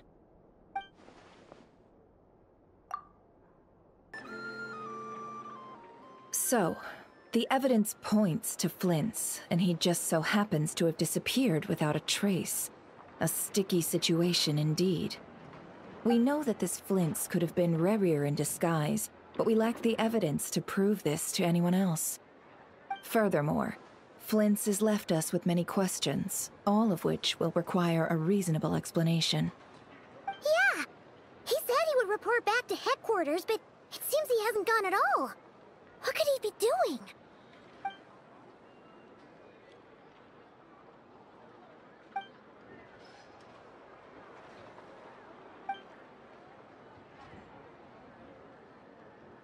Let's approach the issue this way. First, we must determine our culprit. Was it Flint's or Rerir in disguise? Yeah! What reason would Flint's have to murder Sosie anyway? None, as far as I know. And even if he had a motive, it would have been easier to do so out in the wild, rather than in Nashatown. Yeah! They would have often gone out on missions together. Plenty of chances there. Yes, but there's one thing worth noting here. Remember the intel we got back at the tavern? No one has ever seen a phantom that can take the form of other humans within the Wild Hunt. This means that he has been hesitant to abuse this ability, or allow it to become common knowledge, likely so that he could act in secret under other guises. But no matter what, barring identities comes with risks, right? What if you bump into the person you're imitating along the way? Precisely. In other words, his goal must have been worth the risk, similar to how he came in disguise to obtain the moon marrow. He likely knew then that the real Flint's would not appear and get in his way during this time. We'd have to ask Flint's ourselves, I'm afraid. But we shouldn't jump to any conclusions here. We can't discount the possibility that he might actually be the murderer himself. Not yet, at least. And there are other, less likely scenarios. For instance, Rerir may have already killed Flint's long ago, and been living as him for some time now.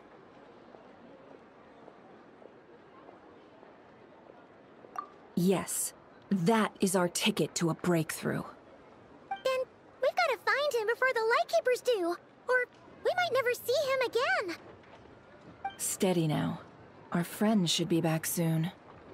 We've tracked him down to a beach north of Nashatown. The Wild Hunt is present too, so we're putting a force together. I'll have you know that this is top secret information I'm leaking here. Don't worry, you'll receive a top-class reward in return. The beach is all yours. I'll stay and slow the Lightkeepers down. Things might go south if you bump into one another. Oh right, before we go, should we reveal Rerir's secret? Since he's trying to keep it all hush-hush, why don't we just pull the curtains on his little trick? That'll teach him to sneak around pretending to be other people. Hey, why are you laughing? Oh, I was just imagining how satisfying that would feel.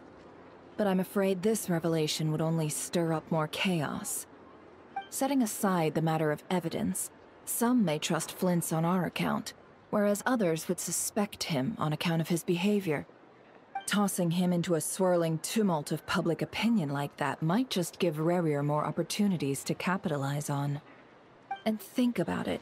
Once people learn that he can masquerade as those they trust, Would they continue to welcome friends into their homes with such open hearts?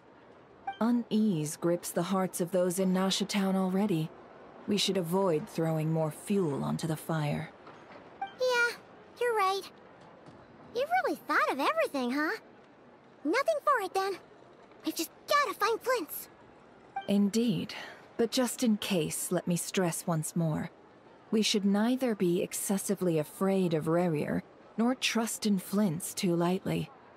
This light source is of special Lightkeeper design. It provides illumination within Wild Hunt anomalies, and can briefly dispel the abyssal fog within. Oh, right. We'll have to deal with that mess, too. Yeah, this'll be important. Thanks a bunch, Nefer. You're welcome. I've charged it to your account, by the way. Hey, you!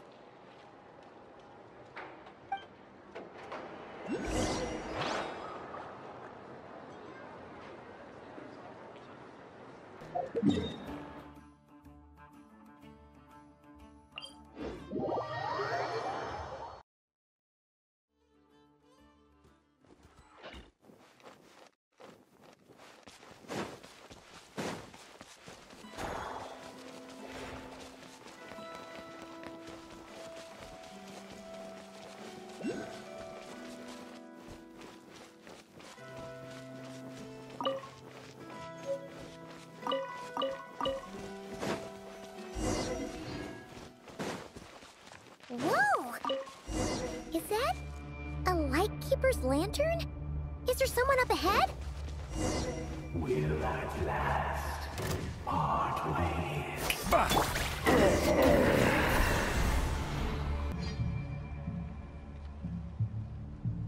This monster was lurking near the lamp. That must have been a planned ambush. We're not falling for that again. There's something inside it. Some small device. Huh? Why isn't it giving off light anymore? Is it broken? Oh, we better take it with us.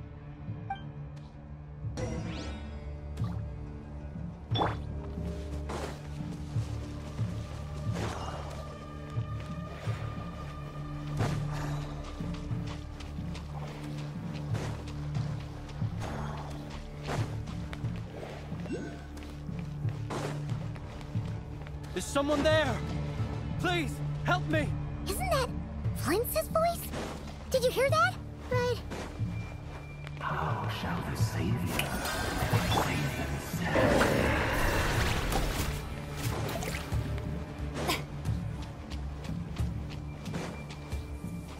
We'll be in trouble if these spooky shadows touch us! Quick, use the lantern!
Perissos.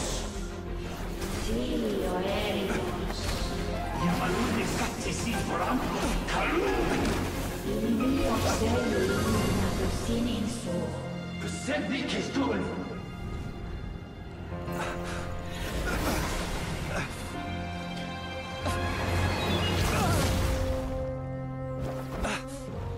Hand it over.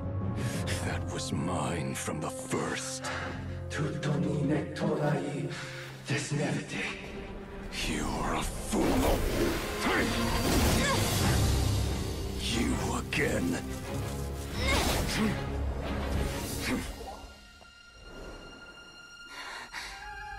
What the? It's stronger than before. Lantern, now!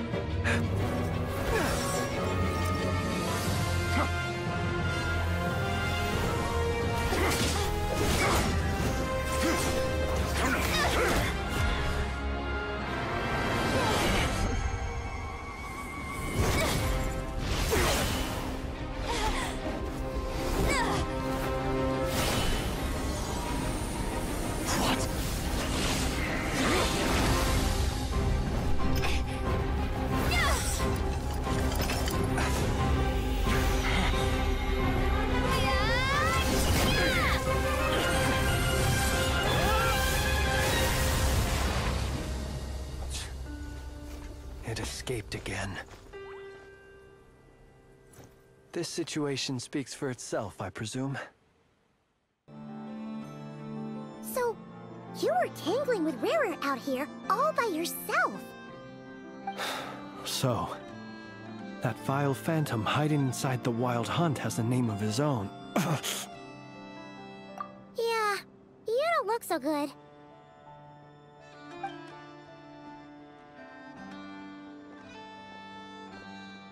Sorry you had to see me like this. All the same, you have my sincere thanks for your aid. To think you had the power to so easily cleanse the filth staining the lantern, which tormented me so. Might I ask what magic that was? Or whose pupil you are? I believe I might have saved some face had I mastered just a fraction of such abilities.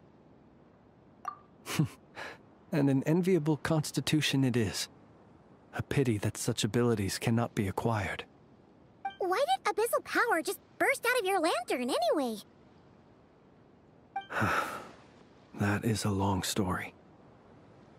Many moons ago, when on Wild Hunt clearance duty, I shattered one of its cores only for a special crystalline object to fall out. I sensed a power surging within it that was at once familiar yet strangely illusory. I freely confess to being an avid collector of ancient gems, coins, and other curios. And curiosity it was that had me store this crystal inside my lantern. Afterwards, I wound up collecting a few more such crystals quite by accident, and discovered that they could merge into a single piece without my prompting. Though my understanding ends there. It was only recently that they began slowly emitting abyssal energy, which could neither be dispelled nor weakened. Is that what Rara claimed belonged to him? That must be what he's after then! I concur. And here's the kicker. Before he was exceedingly weak. In fact, I've already beaten him several times, though I could not destroy him completely. But I noticed while engaging him that the crystal fragment would restrict my powers. As such, it occurred to me that I should hide it rather than tangle with him any longer. Alas, he has proved most fixated upon this fragment. And for some reason, his strength has grown by leaps and bounds since I last encountered him. And where, might I ask, would it be safe? Or do you think it wiser I threw it away? Were our places switched, would you discard it, knowing that its perilous might was beyond your ability to counteract, yet capable of causing greater harm should it lie beyond your grasp? Yeah, throwing it away would mean giving the bad guy what he wants. But exposing yourself to its corrosion and growing weaker by the day, that sounds super dangerous too. Only those who shoulder risks are qualified to welcome in the turning of the tide. Those who flee when troubles come are nothing more than deserters.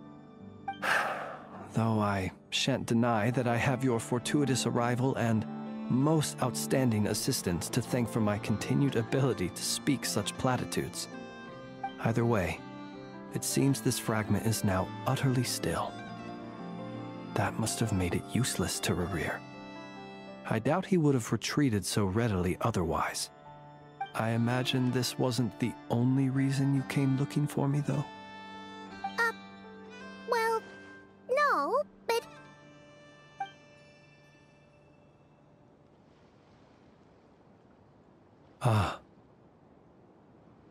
see. To use the Lightkeepers to find me, I suspect. I did not inform anyone of my true whereabouts, so he should have had more difficulty tracking me down. They alone have the ability to quickly pinpoint my position. Our Sergeant Major has a Kuvaki-powered device that can be used to detect others who bear a lantern. They usually don't pay my whereabouts much mind unless they absolutely must find me. You mean this thing? Yes. Where did you pick this up? We found it inside a lantern when we first charged into the Wild Hunt anomaly. It must belong to a Ratnik dispatched to investigate the area, who, it seems, dropped everything and fled the moment they saw the Wild Hunt massing to strike. Well, at least they're not dead. Guess it's not surprising how they found you so fast, then. But if Rareware could have shapeshifted into Sosi, why didn't he just use that Kavaki device to find you himself? Were he to use it, that device would likely fail to act as it should, owing to abyssal interference. Ah, guess that explains it. So not only is this Rarir ruthless, but a purveyor of dirty tricks, too. You might not be familiar with Sergeant Major Sosi, but he put his heart and soul into every mission. Our deployments are subject to orders from headquarters, and his orders were to be stationed long-term in Nasha Town. As such, he was very seldom able to go back and visit his family. He worked so hard, seeking to produce excellent results that might convince them to transfer him out. Oh. But every year they would say, "Wait a little longer. Wait a little longer." He often wondered if it was because he was lacking somehow. In truth, everyone had nothing but the highest praise for him. But good work does not always lead to good outcomes. The higher-ups would think, he's doing great where he is. Let him stay there forever. A most convenient choice for them, at least. Whereas his subordinates would think, wouldn't it be a shame if we were to lose such a talented, easygoing boss? So he waited. And he waited. Until the world closed its eyes in the depths of the night, and a lantern was slowly lit for him alone, that no one could see.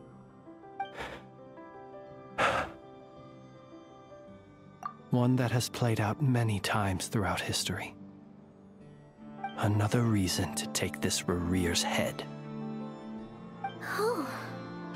Well, at least we now know that he's looking for these fragments inside Wild Hunt anomalies. And yet, what did the Sergeant Major have to do with any of this? Why did he have to die? Could Rarer be angry that the cannon Sosi set up to fire destroyed the fragments he wanted to collect? Could you take me to the scene of the crime? We shall just have to exercise some discretion then. Come on. Let us be on our way.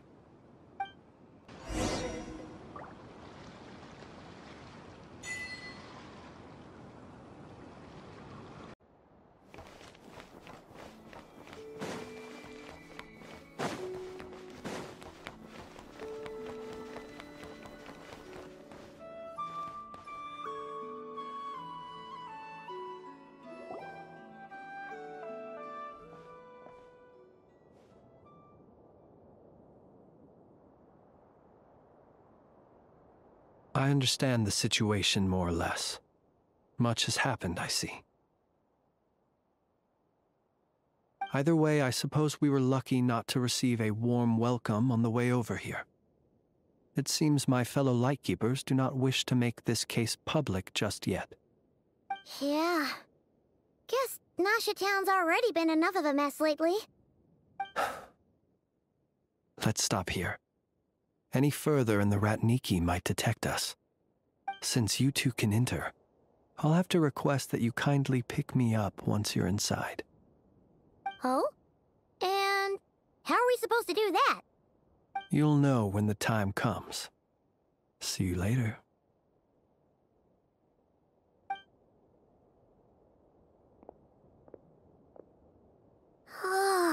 Still acting all mysterious. But he seemed pretty confident, so guess we've got to trust him.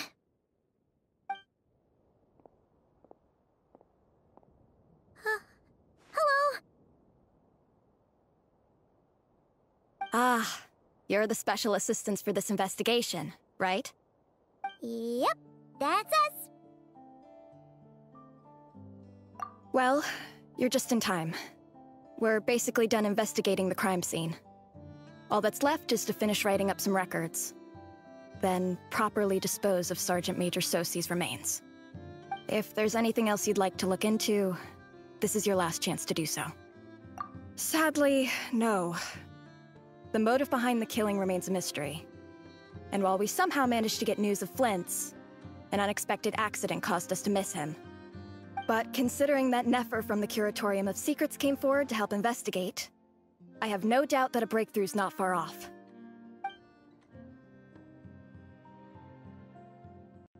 We'll do our part too. All right, we're going in. See you later.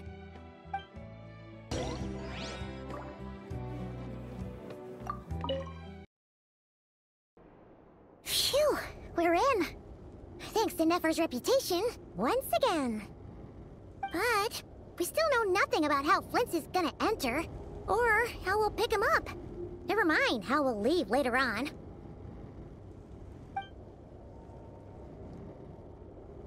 Something the matter? Huh. That looks like Flint's lantern. But where is he exactly?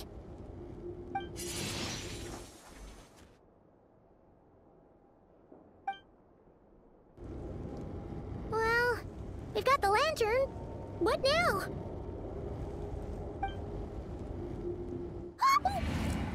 Oh, Paimon almost screamed out loud. You never said you could do magic like that. This lantern may have a rather peculiar shape, but so long as it doesn't glow, it won't stand out in the dark. I calculated that you would have already entered, so I chose a spot visible from the window before using light to send you a signal. As I thought, you're both sharp-eyed and on the ball. The perks of being veteran adventurers, huh? Your composure is more impressive still. You're right. That required a little trick of my own. But let us leave such trivial topics for a more relaxed moment. Our time is limited after all.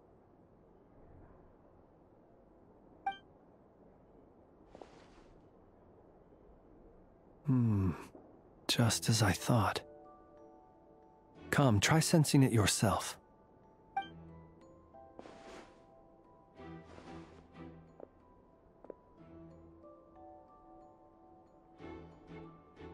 Identical powers must flow from the same source. It was the Wild Hunt, then, that took my form and killed the Sergeant Major. But why do this? To sow chaos by depriving the Lightkeepers of one of their commanders? If the Wild Hunt's true form is powerful enough to stand against the world as you claim, I fear not even the full force of Lightkeepers could stand against him, let alone the handful of us stationed in Nashatown. He would have no reason whatsoever to pick quarrels with individual ants. Let's look again more closely. We must leave no stone unturned. Well, that makes things simpler. In that case, allow me to disturb the fallen. May the ghost flame guide your spirit. May you rest in peace.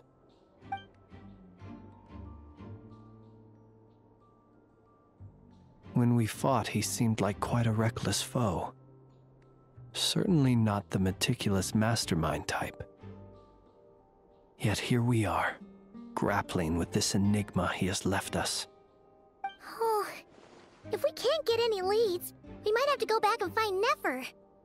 Oh, the longer we're stuck here, the likelier he is to achieve his goal. Oh, this is so frustrating!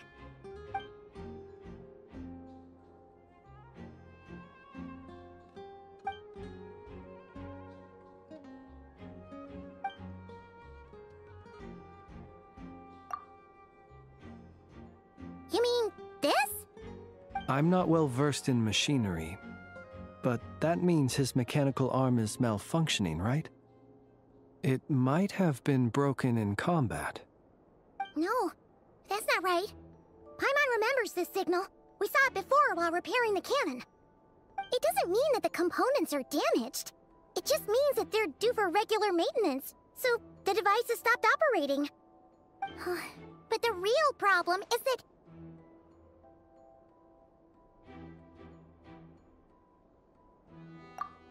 Yeah, he even helped us find the maintenance port. It could still be a coincidence, but considering it hasn't been long at all since we were repairing that cannon... The Sosi you met could have been Rerir in disguise. In other words, he played the Sergeant Major before disguising himself as me. That's right! If only there were some way to prove it.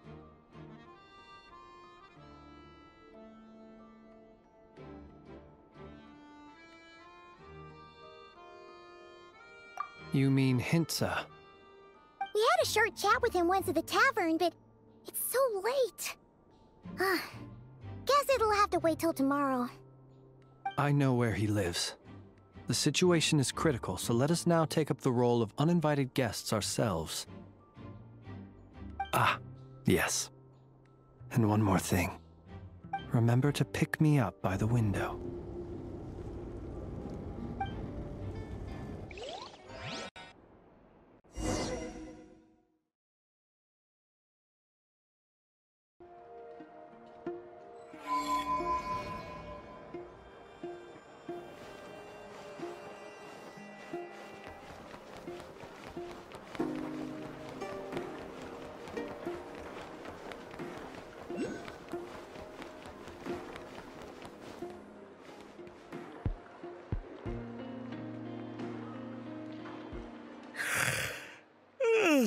Oh, it's you two. And Flint's. Given the hour, I guess it must be an emergency. It is indeed. Our sincerest apologies for interrupting your rest. We are investigating a certain matter in connection with Sergeant Major Sosi. We'd like to know if he has sent you a request for maintenance to be performed on his mechanical arm. Sosi. Oh, so the rumors I heard, are they true? You know what? Forget it. I'm sure it's complicated. No further questions from me. Just a moment. I need to check my records. Thank you for your understanding.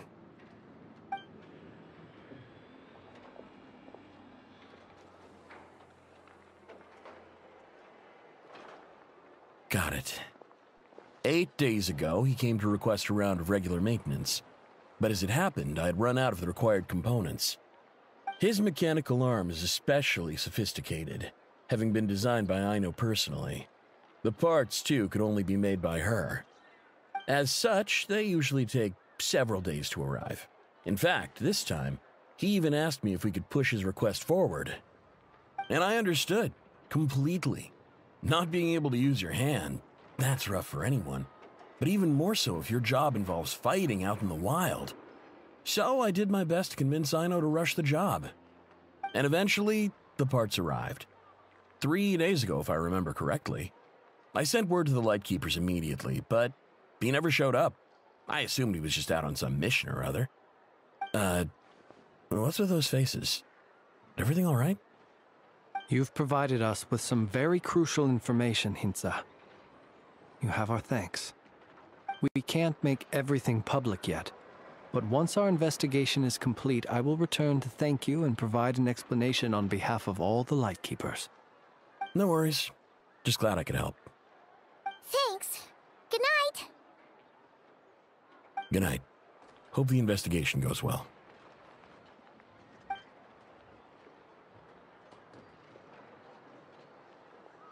It seems that it is as we guessed.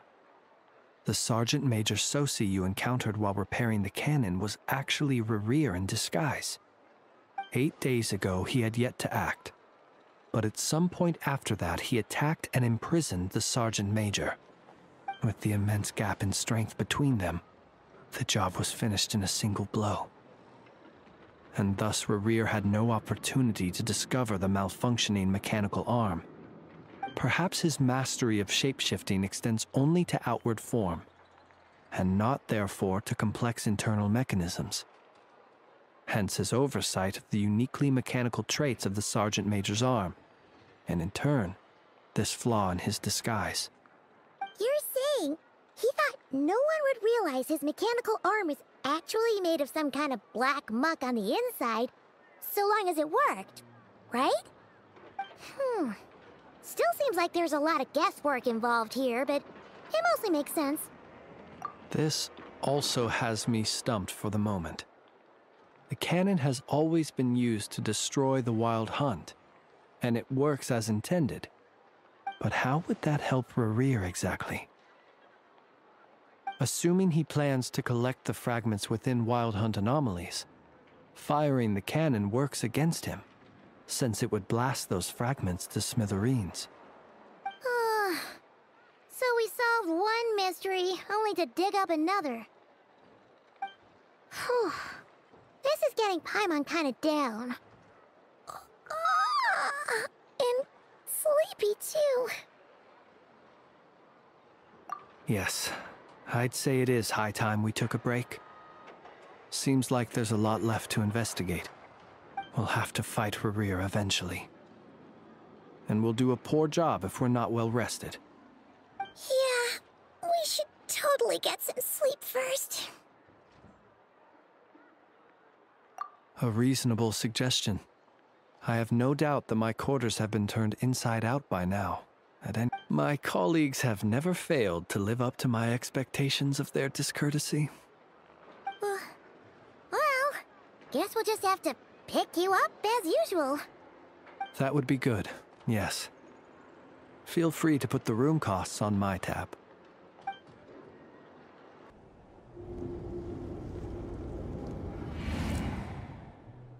Phew, back inside. We can finally take a breather. Okay, Paimon. In and out. I suppose we could all take a moment to unwind. As I recall, our first meeting took place not far from here. Ah, the nostalgia. Had you already sensed the unique power within my lantern at that time? I see. Words truly do fail to capture your superlative insight. Fortunate then that abyssal energy was only leaking from the fragment in minuscule amounts when we first met. Or I might have been in for a real interrogation. Yeah, hard to say how that would have played out. We've had a whole bunch of unpleasant run-ins with the Abyss. You mean to ask why I'm going this far to oppose him? Well, as a light keeper, I'd say I'm simply doing my job. Yeah! You're covered in more mysteries than Paimon could shake a skewer at. You can't just get out of explaining yourself by making lame excuses. All right. I suppose I do owe you some honesty, whether out of gratitude or the need to build trust. Your deductions have been quite correct. Should one wish to conceal oneself within a lantern, elemental power alone is not enough. You know humans well, and naturally you understand their limits. But some things that humans would consider difficult are quite normal in the eyes of non-humans. So, you mean you're one of the latter? Have you heard of how Snezhnaya was once the realm of the Fae? This race is no longer of any importance, but they still exist, as evidenced by the fact that I am standing before you. We've heard some scattered legends, but that's all Paimon thought there was to it. I once turned my heart toward humanity, and thus did I experience loss. I once labored and did much, and put an end to my tale with my own hands. When you realize you are floating in the middle of a vast ocean, you cannot help but feel that swimming in any direction would be equally meaningless. Would it not be better then to simply sink. But before I could sink to truly lightless depths, chance had it that I should be awakened by a band of Ratniki. They were facing a horde of abyssal monsters, and could not last against such a disparity in strength. Yet none fled. Those who dwell in darkness for long enough become exceedingly sensitive to all light. And the first light I saw upon awakening was that which shone from their eyes. Is that why you chose to help them? Perhaps I was moved by their valor. Perhaps I simply saw my past self in them, and was moved to action for the first time in a long, long while. But I was freshly awoken, and my powers were limited. I could not prevent casualties altogether. The survivors and I buried the fallen heroes. That was the origin of the final night cemetery.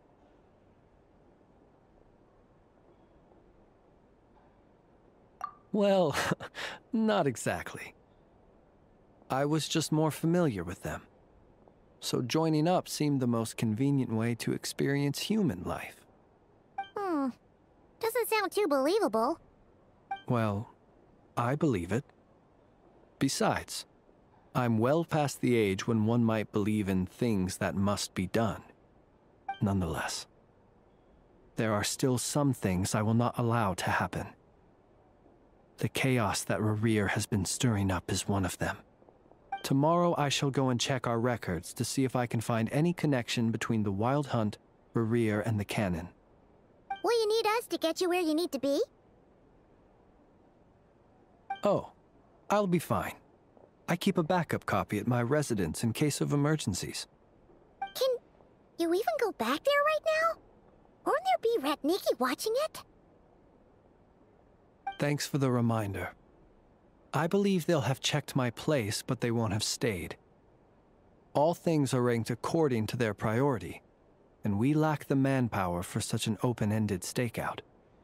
And even if someone is waiting, I have ways around that. I am the master of my own house, after all.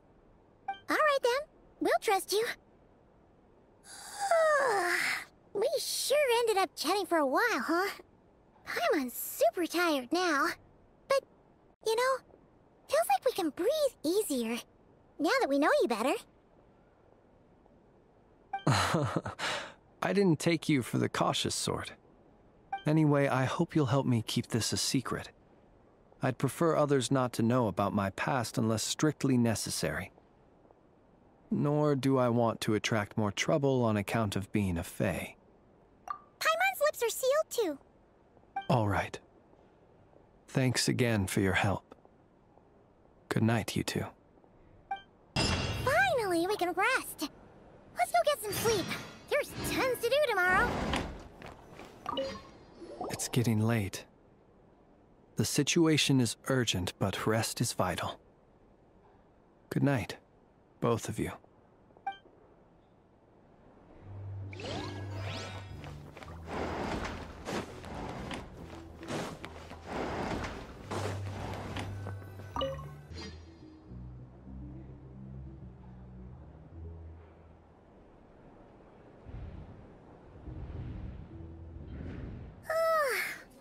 Noise! What's going on this time?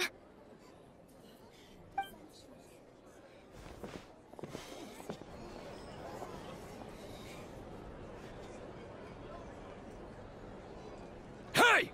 Where's Flint's? Is he here, or isn't he? We would be most obliged if you would pipe down a little, dear guest. Our other guests are resting. Resting? We're all about to be done for, and you're talking about rest? Flint's is a Wild Hunt shapeshifter, here to deceive us all! If we don't get rid of him now, there'll be no end to this! You'd better give him up. If anything happens, your business here is done for. You want that, huh? Or are you in cahoots with him? You with the Wild Hunt too, huh? What happened? Did something leak out? But we were so careful last night. How did anyone see us?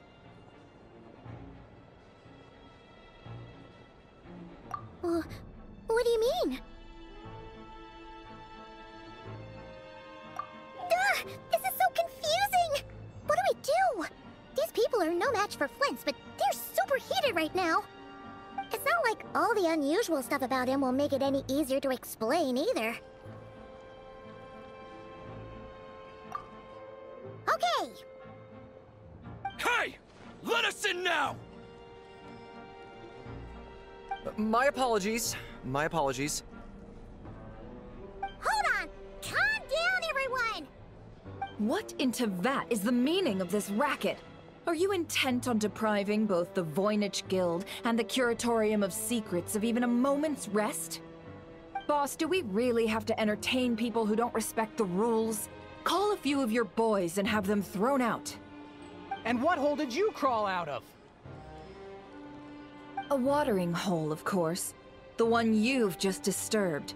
A place to get a moment's respite from all the recent unhappiness, and to escape from all this talk of the Wild Hunt, or strange ghosts and phantoms. Who'd have guessed people like you would come bursting in, shrieking louder than any ghoul? This is a matter of utmost importance. We've got solid evidence. All we need now is to confront Flint's face to face. Exactly. And you sure don't look like an impartial party either, Nefer. Oh, don't I now? How about this then, boss? Let them do their search. If they find their man, they can have their little chat.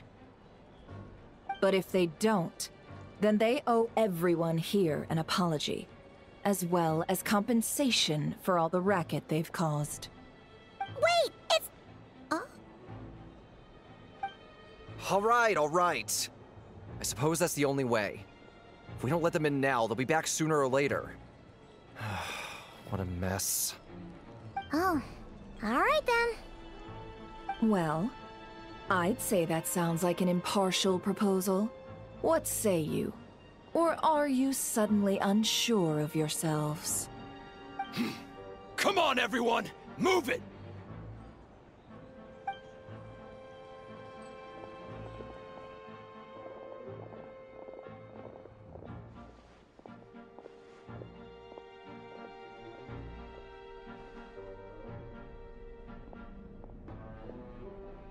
No sign of Flint. But how can that be? Hasn't he always stayed here? Done searching, are we? Guess it's time to uphold your end of the bargain, huh?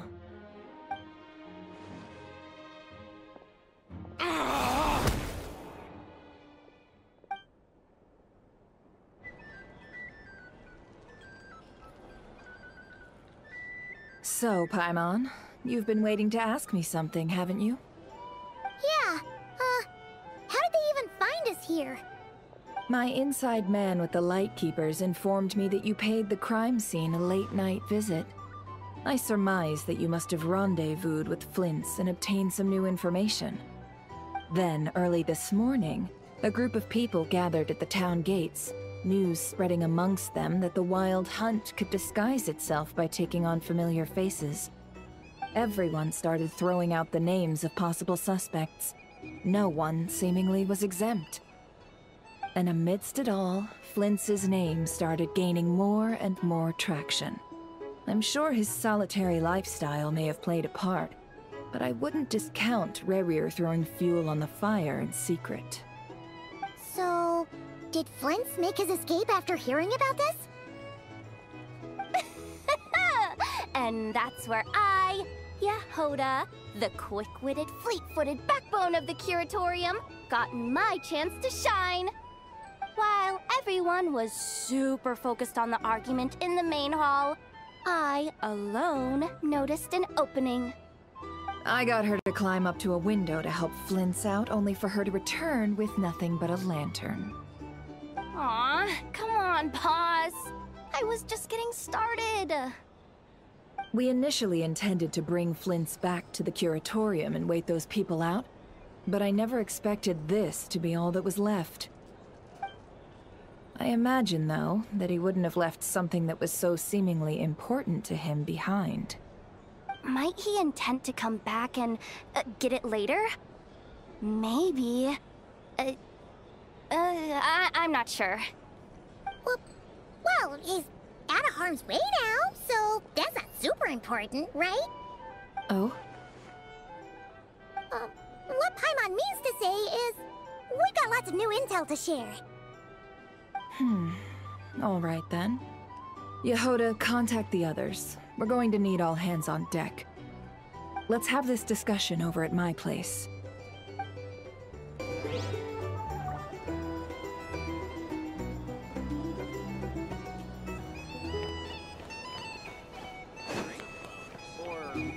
Our drink recommendations? You can't live life without a little spice.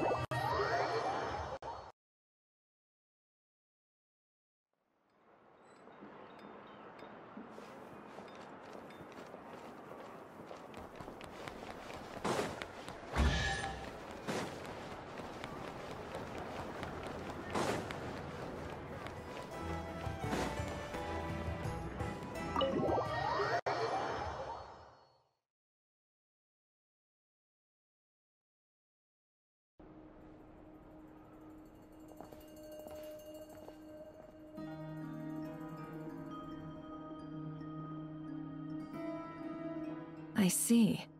So Flint's has a fragment taken from within a wild hunt anomaly. Is he gonna be okay now that he's on his own again? Earlier, he said that the fragment had gone still, so it's probably of no use to Rare now.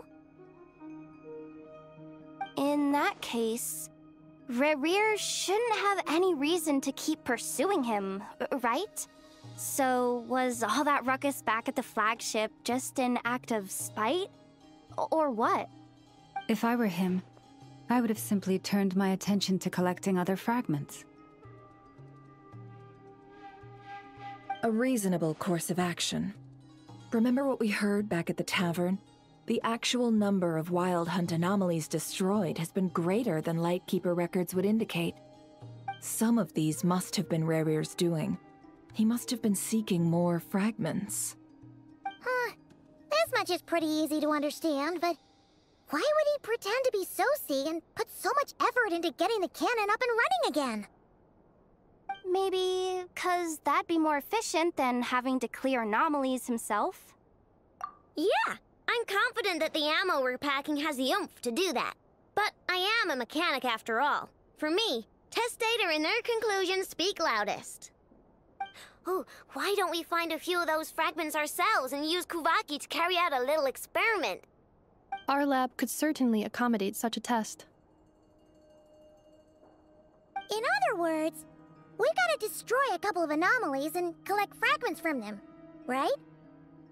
Lightkeeper operations have just about ceased following the Sergeant Major's passing. Meanwhile, the Wild Hunt continues to grow in scale by the day. I fear only we can keep the situation under control now. Then we best act fast. Paimon's got a bad feeling about this. A feeling we all share, I'm afraid.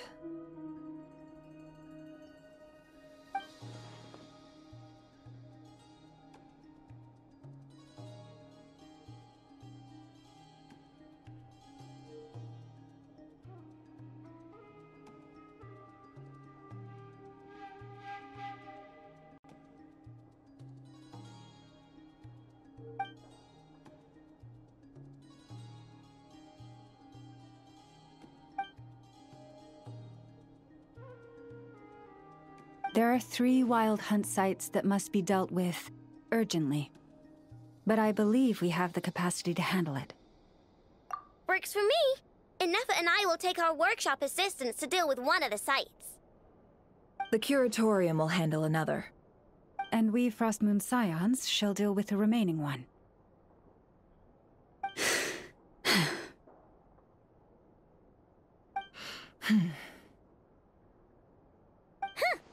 Paimon didn't think she'd ever get to see everyone here carrying out a plan together like this. never mind you. This is a first for me, too. Let's head out then. We'll meet back up at my lab with the fragments. Understood. Time is of the essence now. Our foe could make his next move at any moment, so we must stay in contact with one another. Gotcha! Stay safe, everyone.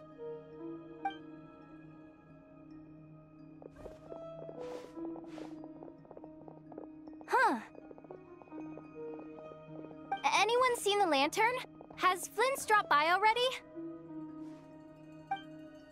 Well, considering what you said earlier, you know where we're going next, right?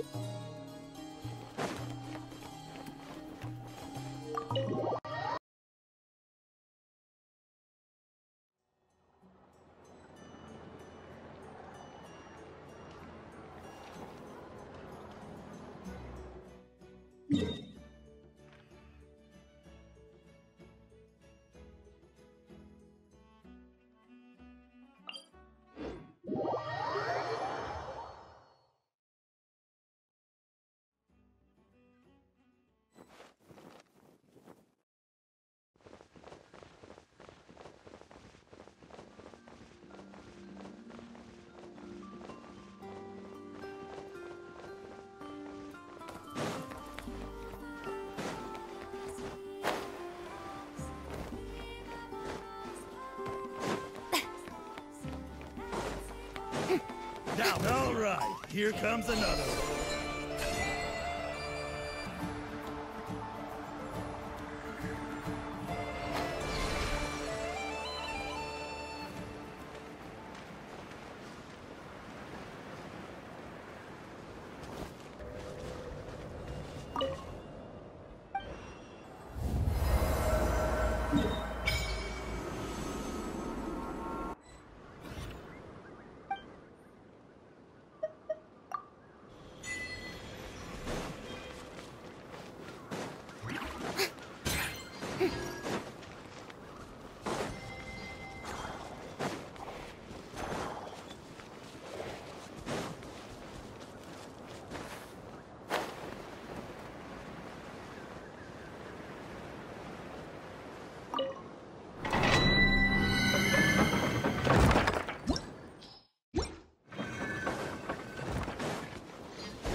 Someone's guarding this place just like he said. But, oh, where do we find the information he mentioned?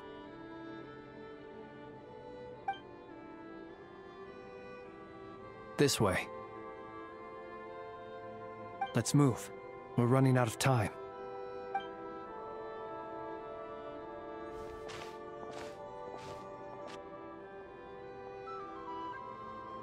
Ah! There you are! Okay, let's split up and make this happen. Or not!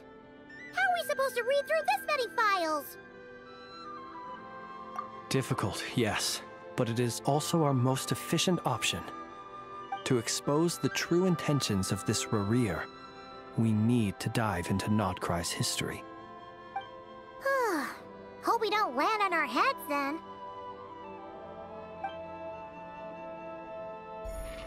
Ah! Ghost!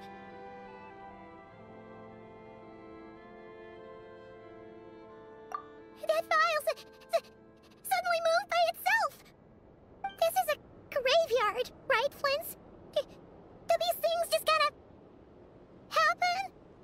Many strange things happen here, but this is not one of them. But that file really did move by itself! Hey, come out! Don't scare Paimon like that!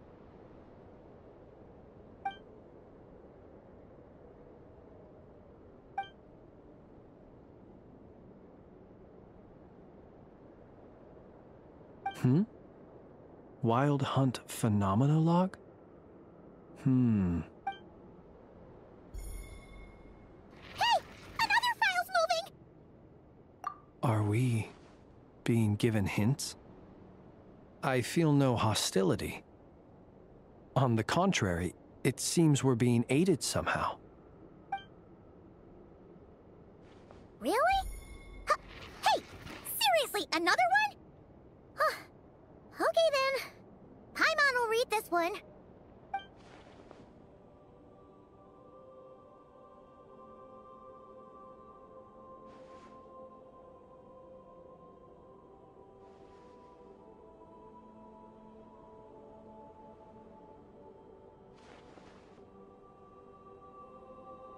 Phew!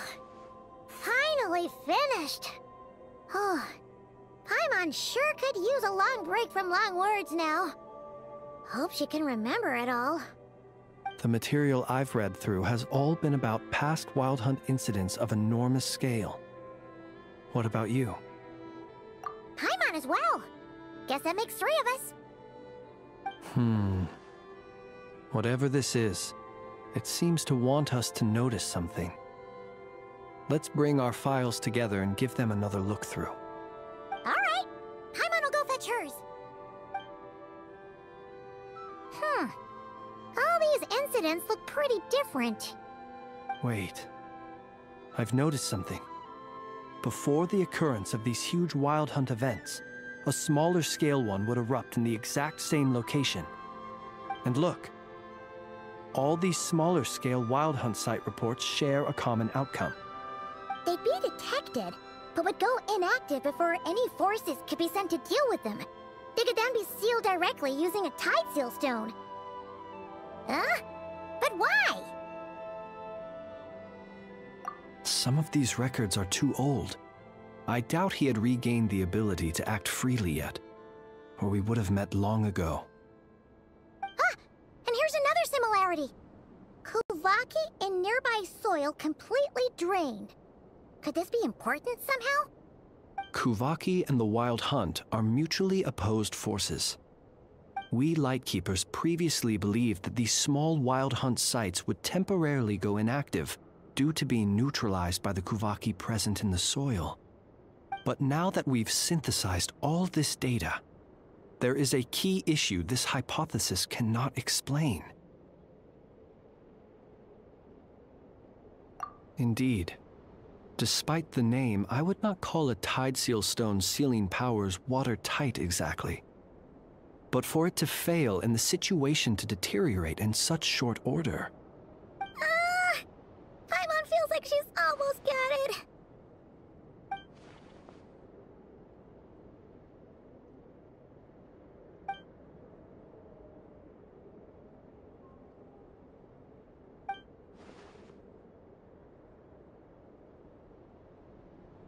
Yes, that might be it. It could be that when Kuvaki and abyssal energies meet, the stronger side will suppress the weaker one. And while Kuvaki can indeed destroy small-scale wild hunt anomalies, should Rerir be strong enough, the Kuvaki might be his for the taking instead. Paimon kinda gets where we're going with this. What are you referring to? Oh, we had a real close encounter with the Abyss in Netland. It's a force that tries to taint everything. It's hard to explain in detail, but basically, your reasoning makes sense. Was there a gap between him pretending to be Sergeant Major Sosi and the cannon being fired? There was. Aino needed to make some adjustments after we finished those repairs. Rerir, disguised as Sosi, left at that point, leaving him more than enough time to shapeshift into you, return to the Lightkeeper's office and set up the crime scene, before heading over to the cannon's target area and absorbing the Kuvaki. It all makes sense. And all that just for the fragment I had with me. It begs the question, what makes it so special that he needs it so badly?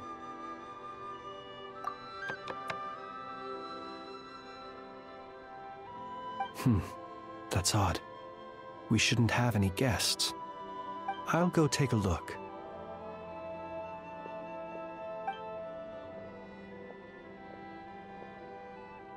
Ah, it's an ibis. It's carrying a letter! Ooh, Lala must have sent it. She can speak to little animals. Let's see here. Situation urgent. The cannon began operating shortly after we left Nasha Town and is preparing to fire. It is locked on to Star Sand Shoal. Please return to Nasha Town and assist with all haste. Lauma. That's gotta be Rerir's doing. But why is he using the cannon again? Didn't he already fire it once before? No time for speculation. He's already made his preparations. If you recall, his body was incomplete when we last met. If this bombardment continues to increase his strength, he might regain his complete form. What should we do? There's no way we're getting back to Nasha Town in time.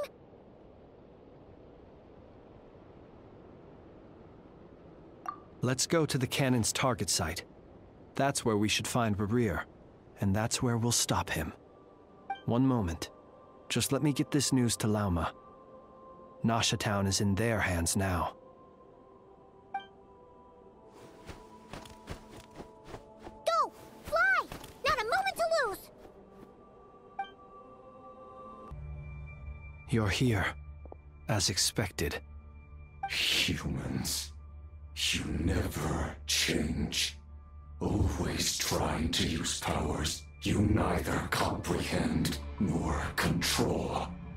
But it is also thanks to you that I found a way to return. You've messed with the cannon again, huh? Sorry, but this round's not gonna go your way. Such faith in your companions. But will the inhabitants of Nasha Town understand why they wish to stop the cannon?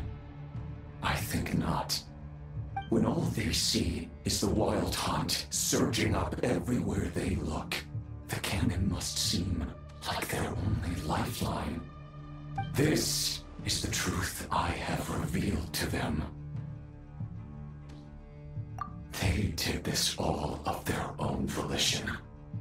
The zealous worship of power leads only to annihilation of equally zealous proportions. True power does not heed the commands of the weak. You were waiting for us to leave Nasha Town then? Of course. I imagine the one you call Aino would have managed to stop the cannon otherwise. Shame, then, that you proved one step too slow. In their folly, the townspeople will bar the path of all who seek to stop the cannon. And your kind-hearted, weak companions have not the stomach to deal with them.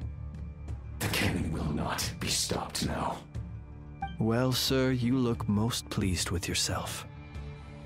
In that case, before you put us out of our misery, I would like to ask you a question, if I may. See this fragment?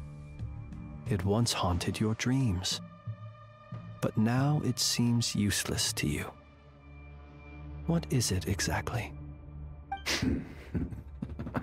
That is my corpse. Sorry, what? My body was once torn into countless pieces and hurled into the swirling chaos of time itself. But even so, my life and will were not extinguished. Every last fragment calls to me. Sooner or later, they shall welcome my return. What are you even saying? Huh. So the terror of the Wild Hunt was in fact caused by scattered pieces of your corpse. I guess they don't call you one of the 5 sinners for nothing. Serendipity guided the fragments to construct an incomplete version of myself, upon which I began collecting more within Wild Hunt sites across the land. But each time, the fragments I obtained were hardly worth mentioning, while that which you hold in your hand was my heart. So that's why it responded so strongly to you. Only by retrieving this most critical piece could I gain mastery over the turbulent Kuvaki energies and be fully reborn. Hence, you fired that first shot, hoping to regain enough power to seize the fragment from me. Are you completely crazy? Weren't you afraid of dying? Dying? Such power has no hope of killing me. It may destroy my form over and over, yet always I rebuild it. It may smash my flesh and crush my bones thousands of times and more, but that is of no consequence to me. What truly infuriates me, however, is how you've destroyed my heart. All that suffering, everything I endured, and all for nothing. I've adapted to the strength and flow of this Kuvaki. The next cannon shot will multiply my strength immeasurably. It will not be a full restoration, no, but it will be more than enough to destroy any in this world who stand in my way. Still, I suspect the Kuvaki will have rendered you down to nutrients for my consumption well before you have the time to kneel before me. Traveler! Behind you! Look at that light!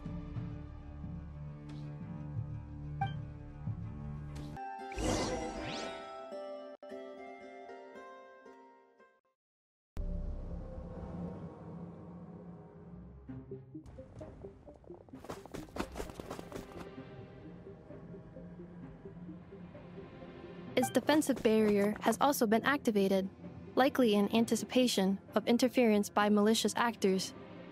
The air is thick with fear and anxiety. It's spooking the birds and beasts. What exactly is going on? You're here. Looks like this was all part of Rarir's plan. Not only did he plant seeds of suspicion in people's hearts, seems he's now igniting them. Yehoda's gone in to scout out the situation. She'll be back any minute. I'm back! I'm back! Oh, it's bad out there. Rumors flying everywhere you turn. Something about the Wild Hunt preparing to spawn a wave of monsters, the likes of which we've never seen before. But that's not even the worst of it. Lots of folks don't even believe the cannon can prevent this crisis, so they're getting ready to make a run for it. Others are trying to make a quick buck out of this whole mess. How could they still be thinking about Mora when such a catastrophe is imminent? Unprecedented danger brings unprecedented opportunities in its wake. A chaotic situation can bury much wrongdoing. Even those who flee without reserve put themselves at the mercy of the divine. Is it any wonder, then, that some will aim to profit? After all, a gamble that might rewrite one's entire life is hard to come by. Even so. Well, seeing as you disapprove of their actions so strongly, Lady Moonchanter, I suggest that you be the one to handle them. Not like that's the only major problem on our plate right now. Affirmative. We must quell the chaos in Nasha Town as soon as possible. Also, the unexpected activation of the cannon entails a high risk of incorrect operation. This must be stopped in a timely manner. Well, about that, people have been talking about how someone might come to stop the cannon. They've decided they won't let anyone in. What? I made that thing! They can't just take it from me! Let me over there! What are they gonna do? Stop me? They might, if Rerir has already formulated some countermeasure. For example, he might have spread a rumor that the Wild Hunt would take your form.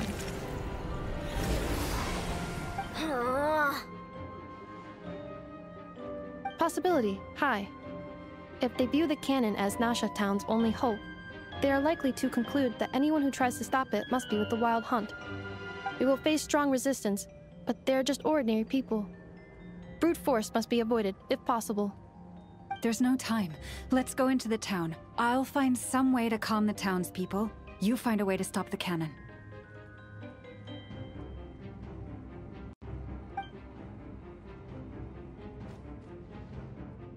Oh, you're back. And you have a letter? The Traveler won't make it back in time, so they're heading straight over to Star Sand Shoal instead. Wait, what? Isn't that the cannon's target? Why would she go there? Assessing risk level. Maximum. So if we can't prevent the cannon from being fired... Then she's prepared for the worst.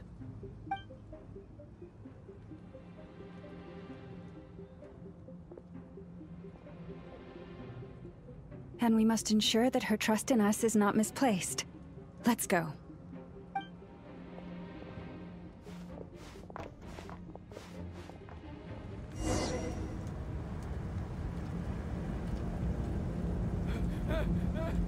Someone help me!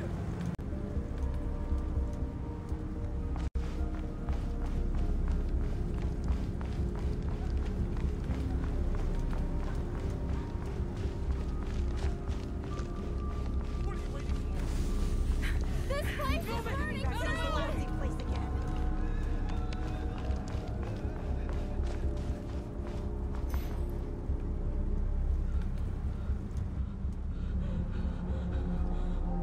Most of those we've met so far have been attempting to escape, so they haven't gotten in our way. But it won't be so easy from here on out. Looks like they formed groups to protect the cannon. If they believe that we're with the Wild Hunt, we'll have no choice but to force our way through. Is that Lady Lauma? But are you really her? It's you, Rixa. I believe you recognize this power, having lived on Hisi Island for so long. It is not something that anyone else could imitate. I do, yes. So it really is you, my lady. But why are you here? Really, I believe you, but the others, well, they'll be on high alert. The townspeople have been misled into believing that they needed to activate the cannon. I am here to stop them. But... I know what you wish to say. Our island and Nasha Town have never had close ties. There should be no reason for me to intervene. But you chose to leave the island. You had the resolve and the courage to start a new life. It is unfair, unjust, that you should be dragged into this mess just as that life was about to begin. I seek to redress this injustice, not only for you, but for everyone here who wishes to live their lives free from this chaos. Please, have faith in our long-standing friendship, and that this is where my heart has led me. Thank you, my lady. Thank you. Please help us. Then come. I need you to step forward alongside me, and to do your part too. All right, I understand. Seems we chose the right person for the job. All right, everyone. Let us meet again later. Huh? You're not coming with us? We won't be able to calm this storm by our power alone. As such, I'll need to contact some... let's call them friends in high places, shall we? Let's go, Yehoda. Okay. See you again, everyone! That is, if we can.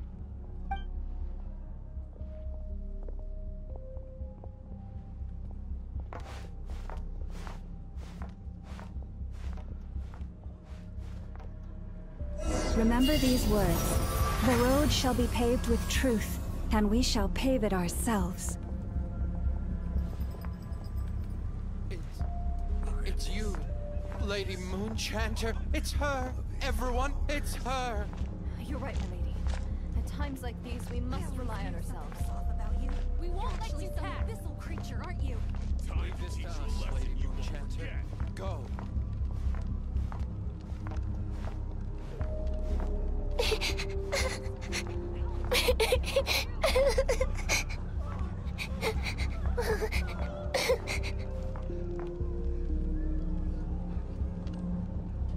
Lady Moonchanter, there's a child here!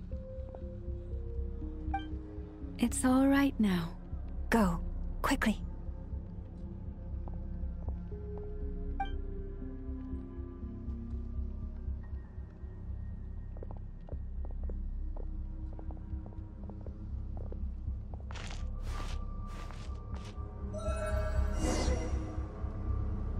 You wretched monsters! You're not getting anywhere near the cannon!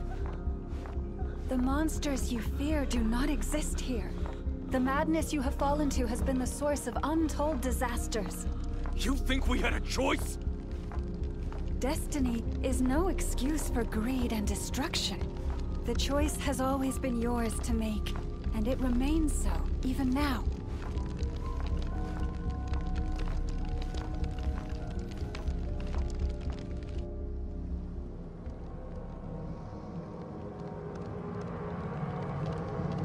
Thank you for bringing us here. We can quickly overcome the barrier by going upward from over there. The cannon is all yours now. Got it. Thanks, Lauma. Inefa, give her a crown kake. Orders received and immediately deferred. Departure takes priority. Please, everyone, listen to me. I will not deny that we hold different beliefs, but in the face of the immense threat that hangs above us all, we must persist in trusting one another. Otherwise, rifts will surely form, prized open by those who harbor ulterior motives. If your fear is born of helplessness, if you flee because you know not how to fight, then follow me, you who are lost. I am no god, but so long as we hold our candles steady and unite beneath the same moonlight, no deception or rumors can be concealed from us. Let us resolve then to defend ourselves and to stand firm against the false illusions by which our foe seeks to beguile us.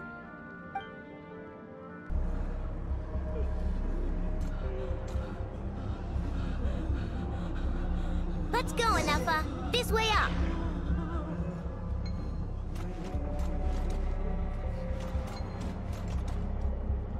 Let's go, Inefa. This way up. This is making me dizzier than I expected. Adjusting route. Make ready.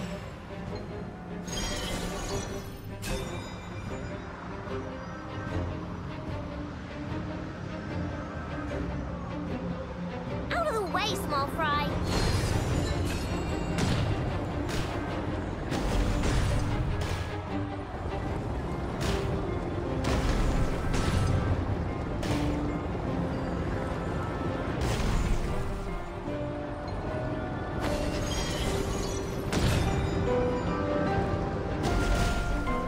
What happened to the path?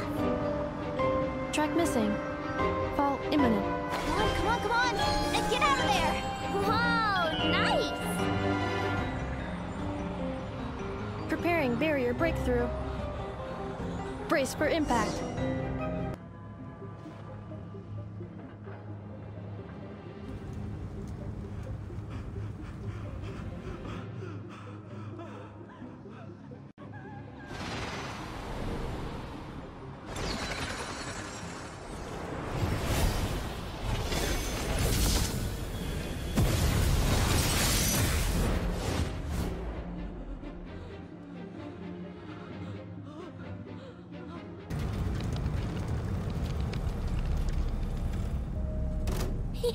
Go claw! Ding dong! Ultimatum protocol. This isn't good enough, we gotta hurry! Scanning. Kuvaki ammunition fully loaded. Preheating complete. The cannon is going through its final pre-fire checks. Oh, alright, let's hit the emergency brake. Assessment. Not enough time. Emergency brake will cause internal explosion of stored Kuvaki. Damage assessment. Incalculable. Nasha Town likely to be blasted skyward. No, I mean a manual brake, the primitive kind. A manual brake. Understood. Roger that.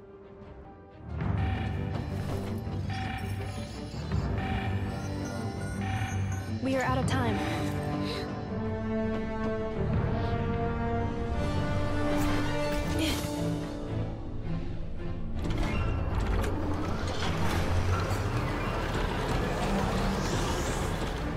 All your efforts have been futile. It is too late now. Perhaps you're right. Why aren't you running?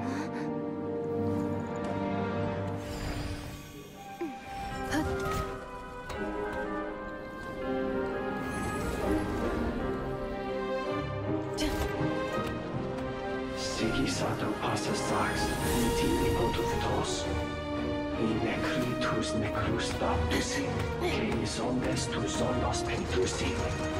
Os esticos palatini pirantur resurrecum, topir tua ition veratum.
Well, that's not good.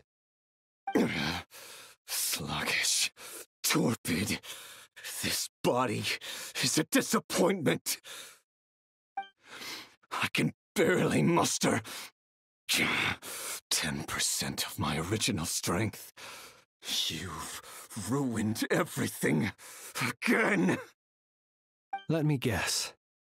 You didn't get a human body back, did you?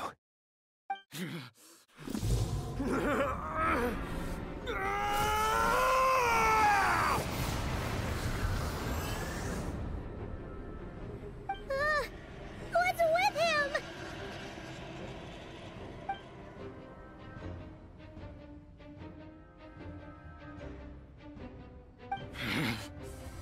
Verfnir, Rheindaughter, Flinders. Watch out!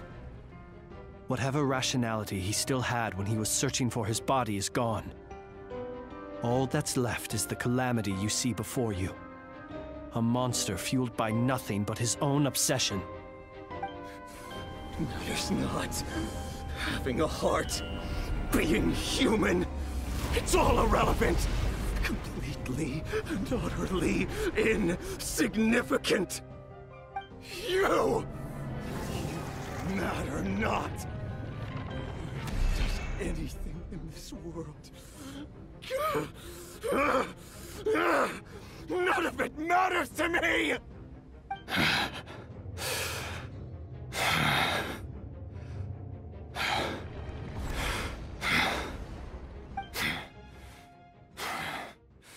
Fools. Time to die!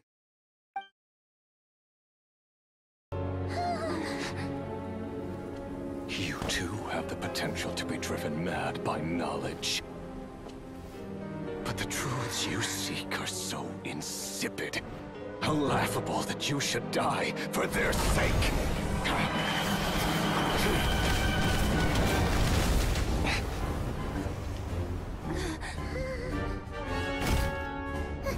You're wrong.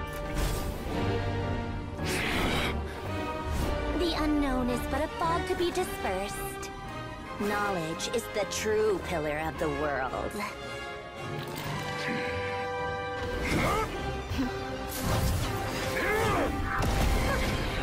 You're not the only one who got stronger. Polonia!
It seems this young lady aided in our escape. You have my sincere gratitude, dear madam. The flowers here bloom in such peaceful silence. I imagine you would not have invited anyone here were it not an emergency. Oh? I take it that means you've been here before then. In that case, I count myself fortunate to be your associate.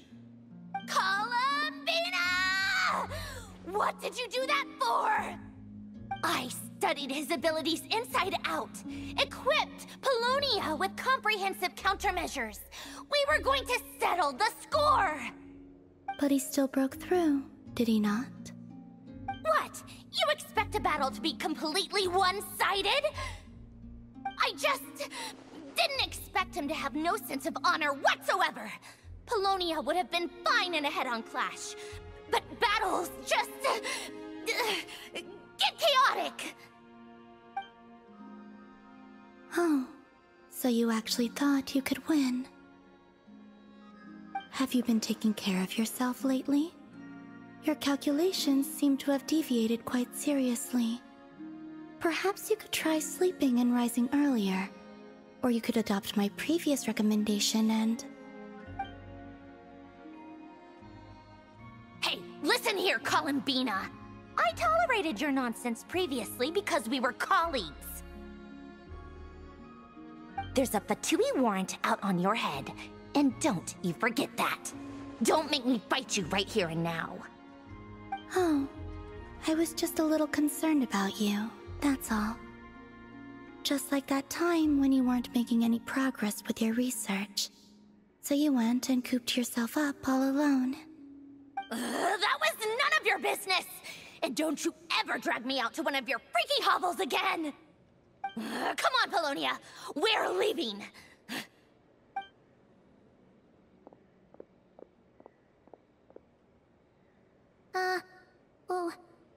Well, anyway, thank you.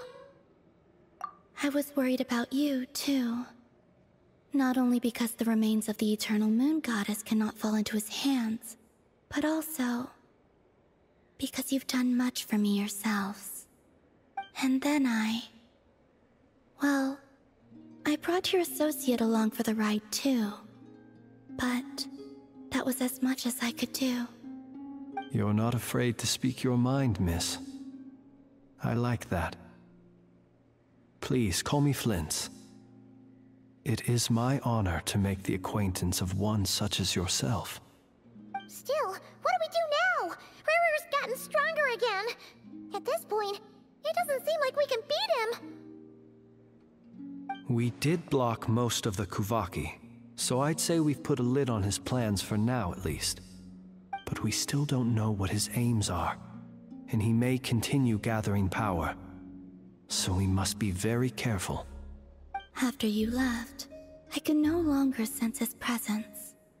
That means it's safe out there for now, right? A question, if I may, kind Miss Columbina. When the cannon's Kuvaki beam was deflected earlier, I saw several bolts of energy streak toward Hisi Island, only to be blocked. Did you also have a hand in that? No. I see. Curious. Oh yeah, the cannon veered off course in the end, didn't it? Paimon wonders how Aino and the others are doing. Let's head back and check on them. In that case, Miss Columbina, I shall not disturb your serenity any longer. Thank you once again for coming to the rescue. Go now, all of you. Do not worry.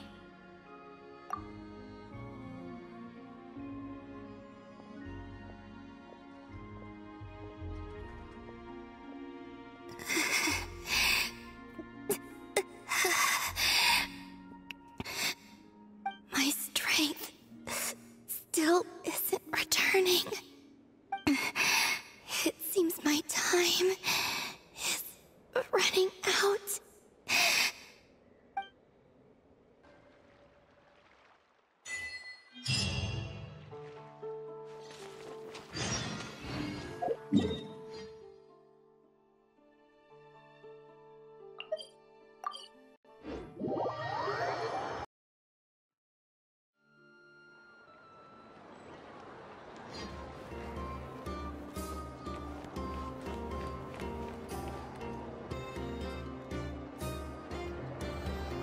Fortunately, we were able to minimize the harm.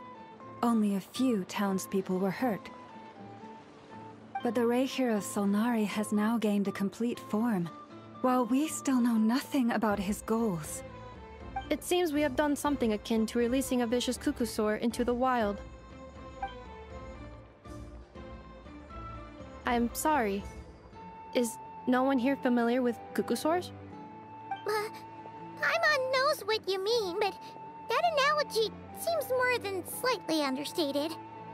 He said that this world means nothing to him, so it is possible that he doesn't have a reason to fight us at the moment. If his objective had been revenge alone, we would likely have no recourse. Is there, still time for me to tender my resignation? Just kidding, just kidding. Don't worry, boss, I know there's no running now. So my cannon, my pride and joy was a hindrance rather than a help. Ugh, you know what? I'm gonna dismantle it right now. That's right. And it still works on normal Wild Hunt anomalies. Don't let this get you down, I know. Flint's, we'll need you to attend to the aftermath with the Lightkeepers. Don't worry, I've explained everything to them. You're in the clear. My thanks. For that and for everything else I hear you did to help us arrive at the truth. Had you been willing to show yourself in public more often, you would not have been so easy to isolate, you know. Point taken. I will give that some thought. I suppose that's one way I'd benefit from replacing Sergeant Major Sosi. You mean, you're being promoted? Was Paimon the only one who didn't get that? Well,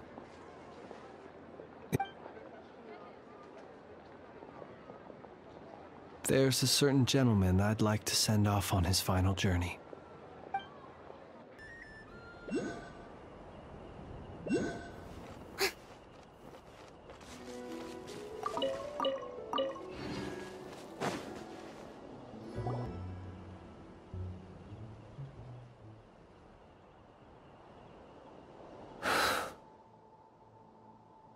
This man was like a lighthouse. Here he lived as if it were a mere matter of course, and brought light and grace to those around him. But people, once used to illumination, are apt to ignore the lantern's presence. Slowly, gradually, he came to think as such himself. I have achieved too little. I must do better. There is more work to be done. Perhaps his end was tragic. But I remain proud of the way in which he illuminated the path for others. Every shadow born of the light shall remember it. Oh, poor guy. I've heard that one too. Is that so? Well, you're right. It may seem that our efforts were in vain, that Rerir achieved his goals, but we will pursue him to the last, even if the outcome is not what we wish for. It is not dissimilar to the role of a graveyard keeper. We do not seek to bring the dead back to life, only to grant them peace. Oh, what are you two talking about? Care to explain? Okay. Either way, the Lantern Fae is not playing the leading role in these final rites. Lightbearer, with your blood you have paved the road to glory and justice. Even as we hurry on, bruised and battered though we may be, stay a while and look back upon the world and all its love and hatred, until it closes its eyes in the depths of night, and a lantern lit for you alone flickers softly into life. Thank you for everything, Sergeant Major Sosi.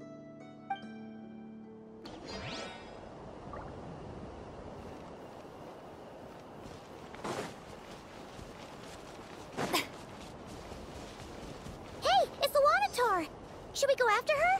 Or do you have someone else you'd like to meet?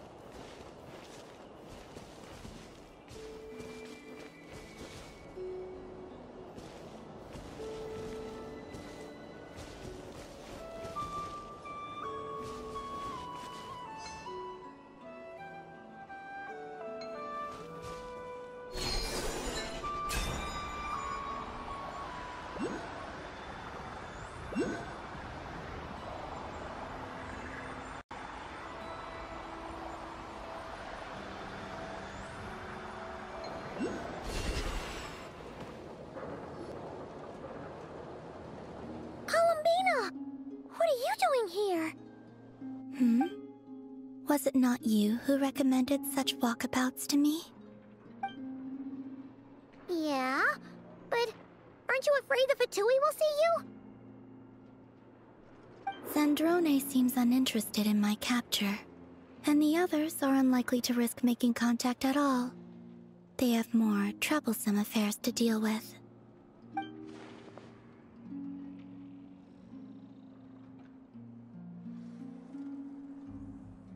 Well, it's good to come out for a walk either way. So, how do you feel? Is Nasha Town to your liking? The flow of Kuvaki is somewhat turbulent, and the people are ill at ease. However... Is this where you purchased the dishes you treated me to? Are you serious? That's what she's concerned about? Berries and fried meat? Well, we can take you to grab a bite if you'd like to. There's all sorts of delicious stuff out here that you won't get to try at home. You've been quite subdued. Thorny questions on your mind, perhaps?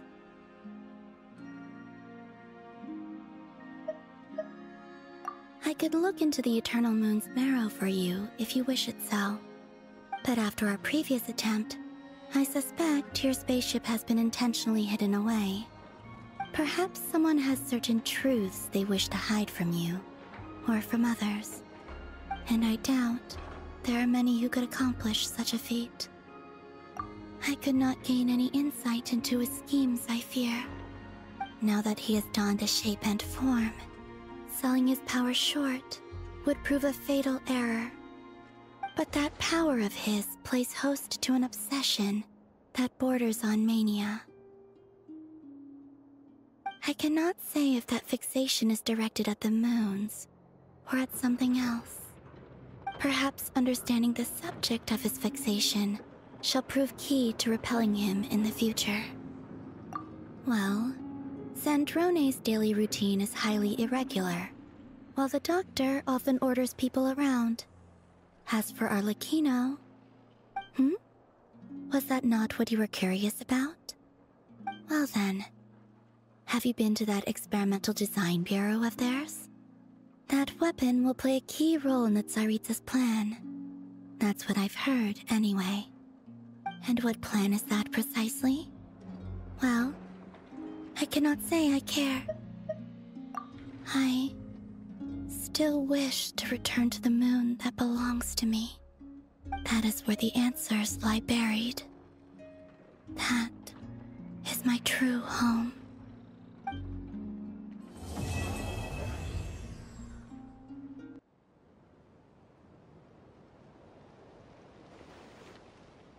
Interesting.